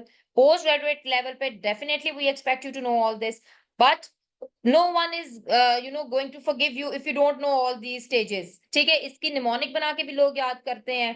Add fire लोगों ने इसकी बनाई होती है निमोनिक। एड फायर बना के याद कर लें, वैसे याद कर लें। मैं तो आपको हमेशा नॉर्मल तरीके से याद करने का बताऊंगी और मैं आपको जिस तरीके से बताऊंगी इंशाल्लाह आपको याद हो भी जाएगा, अल्लाह पाक खैर करेगा। Let's go to think the first heading. The first is the engagement. अच्छा चलें, अब आप मुझे बताएं सबके ज़हन में एंगेजमेंट से क्या होता है? एंगेजमेंट से फौरन से ज़हन में क्या आता है? मंगनी आती है ना। मंगनी क्या होती है? That you now know that you are going to get married to this very person. ठीक है, यानी कि आपकी फर्दर जिंदगी का एक फैसला हो गया है कि आपने अपनी अगली जिंदगी इसके साथ गुजारनी है। ठीक है, इसी तरह एंगेजमेंट जब बेबी की होती है उसको हम कहते हैं कि बेबी अब मैटरनल पेल्विस का जो इनलेट था, ये अगर मैं आपको इनलेट ड्रॉ करके बताती हूँ कि अगर ये मैटरनल पेल्विस का इनलेट है, सॉरी, ये अगर इनलेट है और बेबी का हेड इस इनलेट से गुजर के अब नीचे आ गया है, तो इसका मतलब है कि बेबी का हेड इंगेज हो गया है, अब डिलीवरी होनी ही होनी है। Process of labour has started. ठीक है, अब हम एंगेजमेंट किसको कहते हैं? The engagement is said to have occurred when the widest part of the presenting part यानी कि हेड नॉर्मल लेबर में has passed successfully through the pelvic inlet. कि जब बच्चे का जो भी प्रेजेंटिंग पार्ट है वो पेल्विक इनलेट से गुजर गया है। अगर बच्चा ब्रीच है यानी कि वो उसकी पहले बटक्स आ रही हैं तो भी वो गुजर चुके हैं इनलेट से, फिर हम कहते हैं कि एंगेजमेंट हो गई है। एंगेजमेंट को वो कहते हैं मेजर कैसे किया जाए। एंगेजमेंट को मेजर करने का तरीका मैं आपको ड्रॉ करके बता देती हूँ, but we don't expect you to know. Suppose this is patient's abdomen, ठीक है, ये बेबी का हेड है, ठीक है, आगे से उसका ये प्यूबिक सिम्फसिस है, ये मदर का प्यूबिक सिम्फसिस है, ये यहाँ पर बेबी का हेड है। इधर एग्जामिनर अपने हाथ रखता है, ये एग्जामिनर के हाथ की उंगलियां हैं। हम अपनी उंगलियों से फील करते हैं कि हमारी इन दो उंगलियों के दरमियान हेड फील हो रहा है, आगे से हेड मुझे फील नहीं हो रहा। तो इसका मतलब है कि ये 2/5 पैल्पेबल है। 5 उंगलियां थी ना मेरी, 2 उंगलियों जितना ये मुझे पेट पे फील हो रहा है, बाकी जो है ना वो बच्चे का हेड पेल्विस के अंदर चला गया, क्योंकि ऊपर प्यूबिक सिम्फसिस आ गया। मुझे अब प्यूबिक सिम्फसिस के नीचे से तो मैं हेड, हड्डी के नीचे से तो मैं बच्चे का सर नहीं फील कर सकती ना, ठीक है। यहां तक तो ठीक है, समझ आती है, ये ऊपर से नरम था, पेट था, मैंने फील कर लिया। अब अगर प्यूबिक सिम्फसिस के नीचे चला गया तो how can I feel over there. ये प्यूबिक सिम्फसिस मैंने आपको दिखाया है, इसके नीचे थोड़ा सा हेड चला गया, थोड़ा सा ऊपर था, ये तो मेरी 2 उंगलियों ने फील कर लिया पार्ट। इसको हम कहते हैं 2/5 के 5 उंगलियों में से 2 उंगलियों जितना हेड फील हो रहा है, बाकी हेड नहीं फील हो रहा। जब इस तरह होता है तो हम उसको कहते हैं कि जी हेड हैज बीन एंगेज्ड। ये बात यहाँ पर ये लिखी हुई है। The number of fifths of the foetal head palpable abdominal is often used to describe whether engagement has taken place. If more than 2/5 of the fetal head is palpable abdominally, अगर पेट से आपको अपनी 2 उंगलियों से ज्यादा लग रहा है कि बच्चे का हेड palpable है, the head is not yet engaged, इसका मतलब है हेड अभी engage नहीं हुआ। शॉर्टर टर्म में engagement was the first step, जिसमें हमारे पास बच्चे का सर मैटरनल पेल्विस के इनलेट से गुजर गया है। अब जाहिर है एंगेजमेंट हो गई, अब नीचे जाना है ना, बच्चे ने बर्थ कैनाल में नीचे आना है, तो डेफिनेटली नेक्स्ट एक्शन क्या होगा, डिसेंट। डिसेंट का मतलब क्या होता है, नीचे आना। आप सबने सुना होगा जब प्लेन भी नीचे आ रहा होता है, लैंडिंग हो रही है, वो क्या कहते हैं, we are ready to descent, या वो क्या कहते हैं, cabin crew get ready for descent, कि अब हम नीचे जाने लगे हैं। तो अब बच्चा जब आ गया है, एंगेजमेंट हो गई है, ये मैटरनल पेल्विस थी, इसके अंदर बेबी का हेड आ गया, तो अब इसने नीचे ही आना है ना, बाकी मिड कैविटी में जाना है, आउटलेट पे आना है। तो वहां पर आने के लिए नेक्स्ट स्टेप रिक्वायर्ड ही डिसेंट है। तो एंगेजमेंट के बाद डेफिनेटली आपको जबानी याद होना चाहिए कि engagement is followed by decent. Confusion थोड़ी सी आगे आएगी, वो मैं आपको बताती हूँ, ठीक है। एंगेजमेंट हो गया नंबर 1 पॉइंट। नंबर 2 पॉइंट हमारे पास डिसेंट हो गया। डिसेंट क्यों हो रही है, क्योंकि यूट्राइन एक्शन है, यूट्रस कॉन्ट्रैक्ट कर रही है, वो सर को खुद नीचे धक्का दे रही है। अब आगे आती है फ्लेक्शन। क्यों फ्लेक्शन क्यों हो रही है, क्योंकि इनलेट पे एंगेजमेंट हो गई, बच्चा इनलेट से अंदर आ गया, डिसेंट बच्चा नीचे आ गया, फ्लेक्शन। अब बच्चा ने क्या किया है कि मिड कैविटी में आ गया। मिड कैविटी तो 12 सेंटीमीटर की है, वो तो बहुत कम थी, वो इधर तो तेरा 13.5 सेंटीमीटर वाले पार्ट से गुजर के आ गया, इधर भी नीचे आ गया, डिसेंट हुआ। अब वो जब अंदर है तो 12 सेंटीमीटर है, वो कहता है कि ये तो मुझे जरा मुश्किल लग रहा है यहाँ पर रहना, तो चलो मैं अपनी चिन को अपनी चेस्ट से लगा लेता हूं। ये आप लोग देखें, ये इनलेट से अंदर आया, ठीक है। अब उसने कहा कि मैं, ये डिसेंट हुआ, बेबी यहाँ पर डिसेंट हो रहा है, फिर उसने कहा कि there is less place, so let's flex my head. So how is the baby going to flex the head. ये बेबी का हेड है, ये बेबी की बैक है, और ये बेबी की चेस्ट है। वो क्या करेगा, वो अपने हेड, अपनी चिन को अपनी चेस्ट से जोड़ लेगा, तो वो फ्लेक्स्ड पोजीशन कहलाएगी ना। फ्लेक्शन इसी को कहते हैं, सर को नीचे करके अपनी चेस्ट से जोड़ लेना। जगह कम थी तो उसने अपना सर अपनी चेस्ट से जोड़ लिया, इस पोजीशन को हम कहते हैं flexion. The fetal head may not always be completely flexed when it enters the pelvis. As the head descends into narrower mid cavity, flexion should occur. ठीक है। अब क्या होता है, फ्लेक्शन के बाद आती है इंटरनल रोटेशन। इंटरनल रोटेशन अब क्या होती है, मैं आपको बताती हूँ।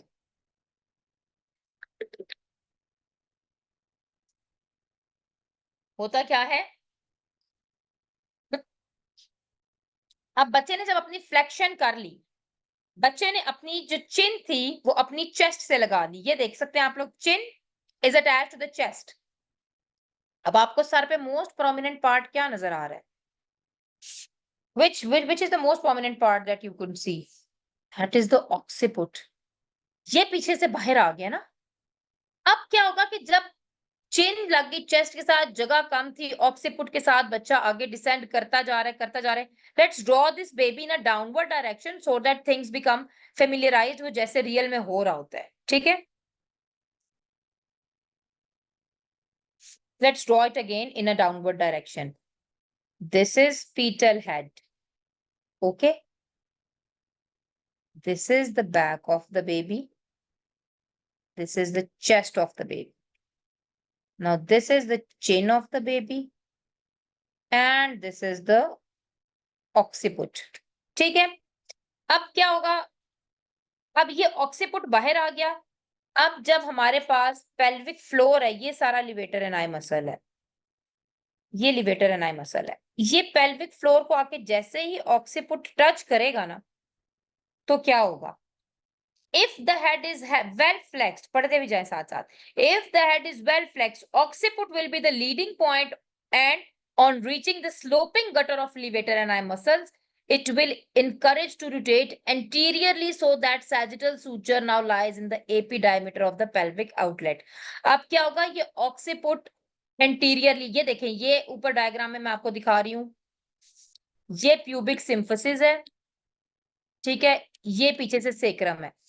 ये बेबी लेटरली आया था, और लेटरली क्यों आ रहा था, ऑक्सीपिटल लेटरल क्यों था ये, क्योंकि पेल्विक इनलेट में transverse diameter was the widest. ये उधर से गुजर के आया, एंगेजमेंट हुई, फिर डिसेंट हुई, फिर ये फ्लेक्स हुआ, उसने अपनी चिन, वो नजर नहीं आ रही फ्लेक्शन यहाँ पर आपको बेसिकली इंटरनल रोटेशन दिखाई है कि ये जो ऑक्सीपुट है ना, ये जब टच करता है पेल्विक फ्लोर के ऊपर, तो ये अपने आप को घुमा के ऐसे सीधा लाता है कि मैं प्यूबिक सिम्फिसिस के नीचे आता हूं इस पॉइंट पे। ये आपको दिखाया गया है यहाँ पर, ऑक्सीपुट प्यूबिक सिम्फिसिस के नीचे आ गया है, इसको हम कहते हैं इंटरनल रोटेशन।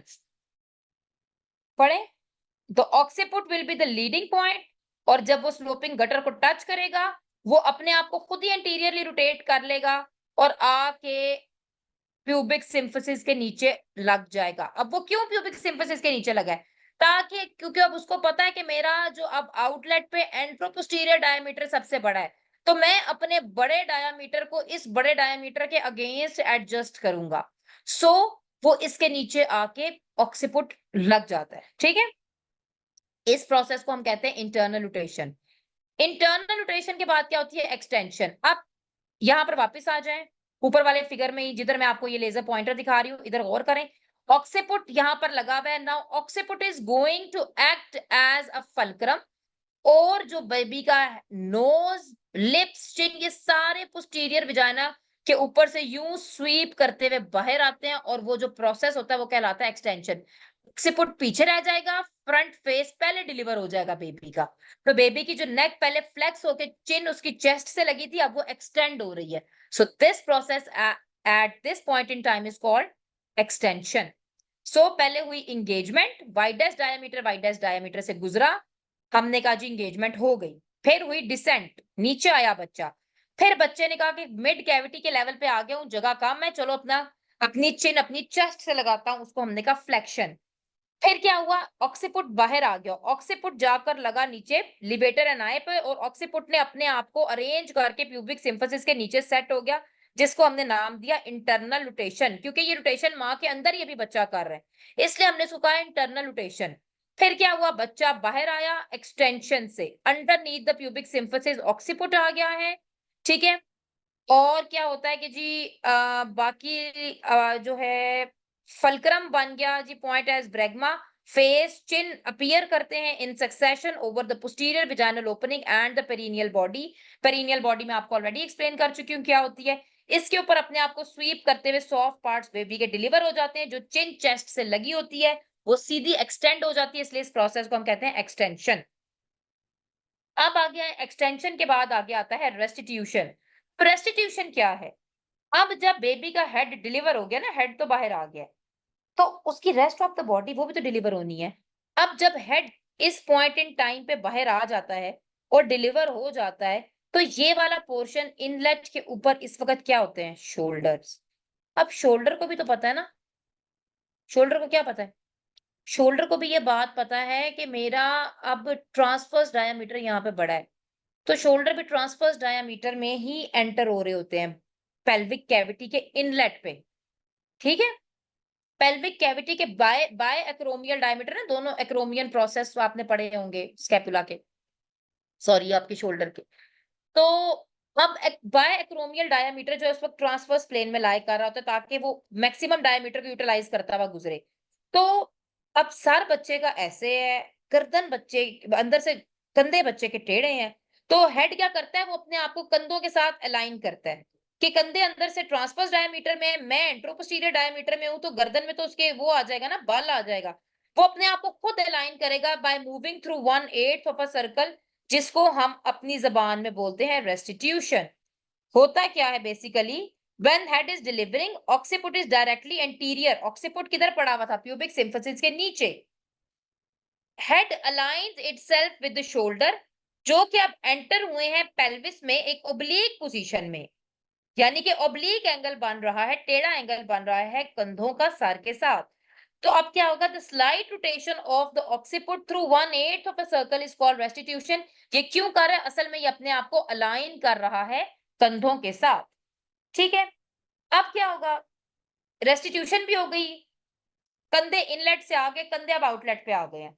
अब कंधों को भी पता है आउटलेट पे आके अब तो एपी प्लेन सबसे बड़ा है, एंट्रो पोस्टीरियर डायमीटर बढ़ रहा है।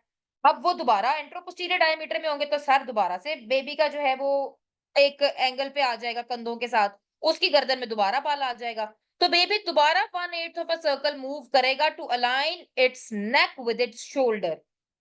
Okay, this is called external rotation to help release the anterior shoulder from beneath the pubic symphysis। ये जो सारी चेंजेस आ रही हैं बच्चों, फीटल हेड का जो एटीट्यूड हो रहा है, बेसिकली चेंजेस सारी फीटल हेड में ही आ रही हैं। और फीटल हेड में क्यों आ रही हैं, कंधे वगैरह अल्लाह पाक ने ऐसा मैकेनिज्म बनाया हुआ है कि सारी बॉडी अपने आप को निगोशिएट कर रही है पेल्विस के साथ कि चलो यहाँ पे ट्रांसवर्स डायमीटर बड़ा है तो मैं यहाँ से ऐसे होके गुजर जाता हूँ, आउटलेट पे एंट्रोपोस्टीरियर डायमीटर ऐसे है तो मैं एंट्रोपोस्टीरियर डायमीटर में से गुजर जाता हूँ। क्योंकि बाहर तो आना है बेबी ने बाहर क्यों आना है, क्योंकि लेबर स्टार्ट हो गई है, regular rhythmic uterine contractions have started. Okay, अब मैं आपको इसका एक निमोनिक यहाँ पर लिख देती हूँ, अगर आप लोगों ने इससे याद करना है तो कर लें। यूजुअली तो जाहिर है जब आप बार बार you will go through the topic तो आपको खुद ही पता लग जाएगा कि इसके बाद क्या होना है नेक्स्ट स्टेप। पहला स्टेप होता है इंगेजमेंट, वाइडेस्ट डायमीटर से गुजरा, कॉन्ट्रैक्शंस हुई, हेड नीचे गया, हेड, ठीक है। फिर उसके बाद क्या होती है, मिड कैविटी पे आ गई हेड, हेड मिड कैविटी पे आ गया, जगह कम थी, चिन चेस्ट से लगी, फ्लेक्शन हो गई। फिर ऑक्सीपुट सामने आया, प्यूबिक सिम्फिसिस के नीचे चला गया, उसको हमने कहा इंटरनल रोटेशन। अब चूंकि pubic symphysis is acting as a fulcrum, occiput उसके साथ लग गया, हेड डिलीवर होके चिन चेस्ट से दूर हुई, उसको हमने कहा रोटेशन, ठीक, सॉरी एक्सटेंशन। एक्सटेंशन के बाद फिर हमने नेक्स्ट स्टेप कहा कि जी अब कंधे इनलेट पे आए हुए हैं और कंधे जो हैं वो जिस डायरेक्शन में है, तो हेड में बल आ रहा है तो head 1/8 of a circle move करेगा, तो क्या होगी उसको हम क्या कहेंगे, रेस्टिट्यूशन। रेस्टिट्यूशन के बाद क्या होगी कि अब दोबारा से उसने अपने आप को अलाइन करना है कंधों ने, क्योंकि कंधे अब एंट्रोपोस्टीरियर डायमीटर से निकलेंगे आउटलेट से, तो उसको हमने प्रोसीजर को क्या कहना है, एक्सटर्नल रोटेशन। एक इंटरनल रोटेशन थी, एक एक्सटर्नल रोटेशन थी। So the usually the normal mnemonic used by students at this level is add fire, FIERE वाला फायर है ये, ठीक है, इसमें 2 ई है, ये एक्सटेंशन वाला ई खुद से याद रखना है। engagement, descent, flexion, internal rotation, extension, restitution and external rotation। ये है आपका सारा मैकेनिज्म ऑफ नॉर्मल लेबर।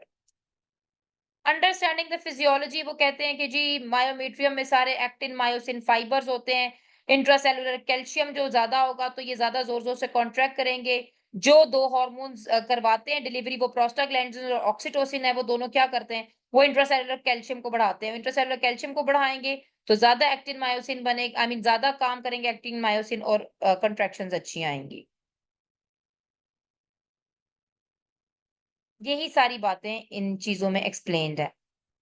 अच्छा, जो मैंने आपको बताना था एक पार्ट, हम उसके ऊपर जंप करने लगे, that is the active management of third stage of labour. You can go through this, आप देख सकते हैं जो आपको लगे। ये मैं आपको सेकंड स्टेज में ये सारी बातें बता चुकी हुई हूँ, ठीक है। इसलिए मैं इस पे अब स्टॉप नहीं कर रही, हम सब कुछ ऊपर से पढ़ चुके हैं। आपने रीड करना हो कर ले, वरना ये इस तरह जो हाइलाइटेड है सिर्फ आप हाइलाइटेड पार्ट भी रीड करेंगे, it is more than enough. अब आते हैं थर्ड स्टेज के ऊपर। थर्ड स्टेज की मैनेजमेंट की मैंने आपको 2 बातें बताई थी, ठीक है। I will be shifting to the pen, पहले मैं आपको बनाकर दिखाऊंगी ताकि हमारे लिए आसानी हो जाए। थर्ड स्टेज में मैंने आपको 2 बातें बताई थी। मैंने कहा था कि एक होती है physiological management of third stage of labour, एक होती है active management of third stage of labour. In the physiological management, we were not doing anything. We were just standing and looking कि प्लेसेंटा सेपरेट हो रहा है, ठीक है। ये और प्लेसेंटा सेपरेशन के हम साइंस देखते हैं, कैसे पता लगेगा। डेफिनेटली ये यूट्रस है, अंदर प्लेसेंटा लगा हुआ है, ये बाहर कॉर्ड लटक रही है। अब प्लेसेंटा इधर से सेपरेट होगा जब यूट्रस के साथ इंटरफेस पे, तो इधर आ जाएगा प्लेसेंटा। तो कॉर्ड अगर पहले यहाँ तक खत्म हो रही थी, तो अब कॉर्ड यहाँ तक खत्म हो जाएगी। इसको हम कहेंगे lengthening of cord. Lengthening of cord नहीं हो रही होती, असल में ऊपर से प्लेसेंटा बाहर आ रहा होता है, ठीक है। अब जब यहाँ इस यूट्रस के इस वाले पार्ट पे पहले प्लेसेंटा था, अब प्लेसेंटा चूंकि यहाँ से निकल गया, ये पार्ट हार्ड होके कॉन्ट्रैक्ट होके ग्लोबुलर हो जाएगा, ये ऐसा हो जाएगा, ठीक है। और चूंकि प्लेसेंटा सेपरेट हो रहा है, तो ब्लड भी बाहर आएगा, ये ब्लड बाहर आ रहा है, गश ऑफ ब्लड आएगा, ठीक है। तो हम फिजियोलॉजिकल मैनेजमेंट में basically we just standing and we are watching the signs of separation of placenta. ये आप यहां से पढ़ सकते हैं। 5 to 10 मिनट्स में वो कहते हैं नॉर्मली प्लेसेंटा सेपरेट हो जाता है। अगर आप कुछ नहीं कर रहे तो आप 60 मिनट्स तक, 1 घंटे तक आप वेट कर सकते हैं कि प्लेसेंटा खुद ब खुद सेपरेट हो। लेंथनिंग ऑफ द कॉर्ड, ये science of separation of placenta है। स्मॉल गश ऑफ ब्लड, ये मैंने आपको गश ऑफ ब्लड दिखाई थी, ये मैंने आपको lengthening of cord. Rising of the uterine fundus above the umbilicus, की जो उसकी फंडस होती है, फंडस होती है जो टॉप होती है, ये ऊपर वाली वॉल यूट्रस की, ये ग्लोबुलर हो जाती है, it becomes hard and globular, और ये it rises above the fundus. This is called physiological third stage of labour. अब जो आप लोगों का भी क्वेश्चन था कि हमसे एग्जाम में पूछा था, और वो क्या था, वो क्या था, widest part of the presenting part. अच्छा चलिए मैं आपको बताती हूँ। Active management of third stage of labour में अब क्या होता है, जो आप लोग एग्जाम पॉइंट की मॉर्निंग में बात कर रहे थे, वो होता है एक्टिव मैनेजमेंट में हमने 2 काम करने हैं।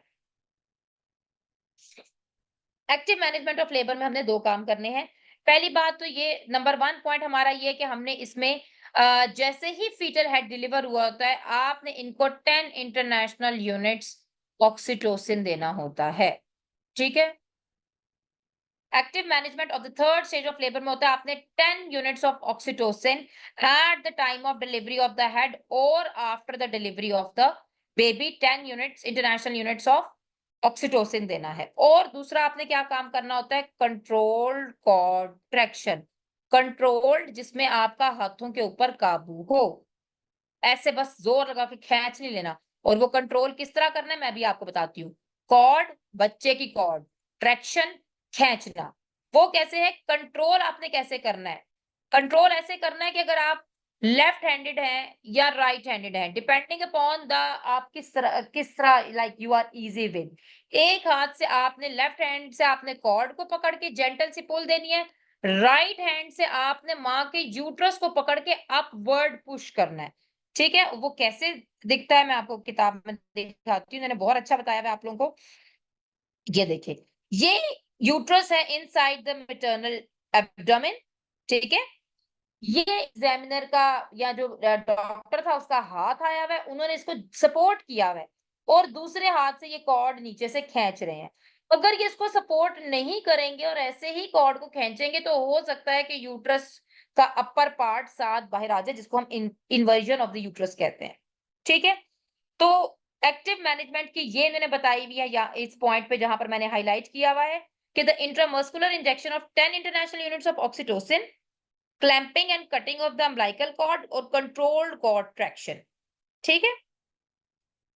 वो कहते हैं अगर आप एक्टिवली मैनेज करेंगे तो आप पोस्टपार्टम हेमरेज को प्रिवेंट कर सकते हैं। पोस्टपार्टम हेमरेज हम इंशाल्लाह एक सेपरेट टॉपिक में पढ़ेंगे अपनी ऑब्स्टेट्रिकल इमरजेंसीज में। Okay, coming up to the question answers.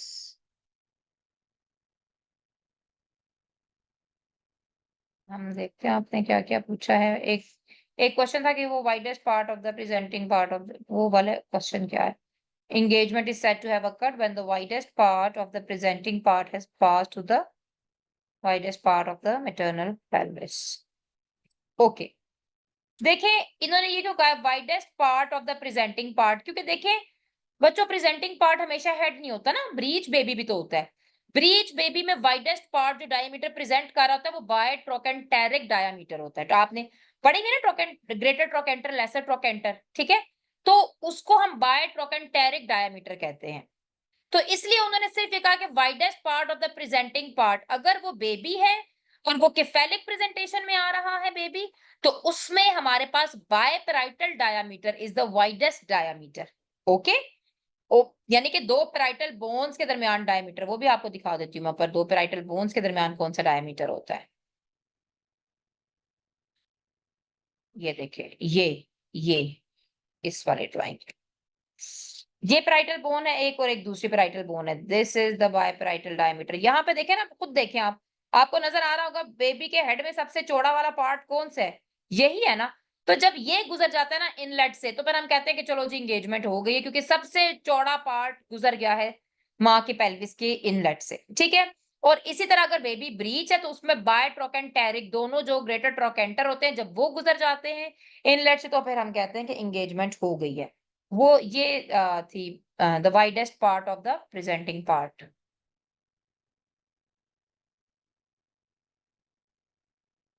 चलिए अब हम क्वेश्चन आंसर्स लेते हैं।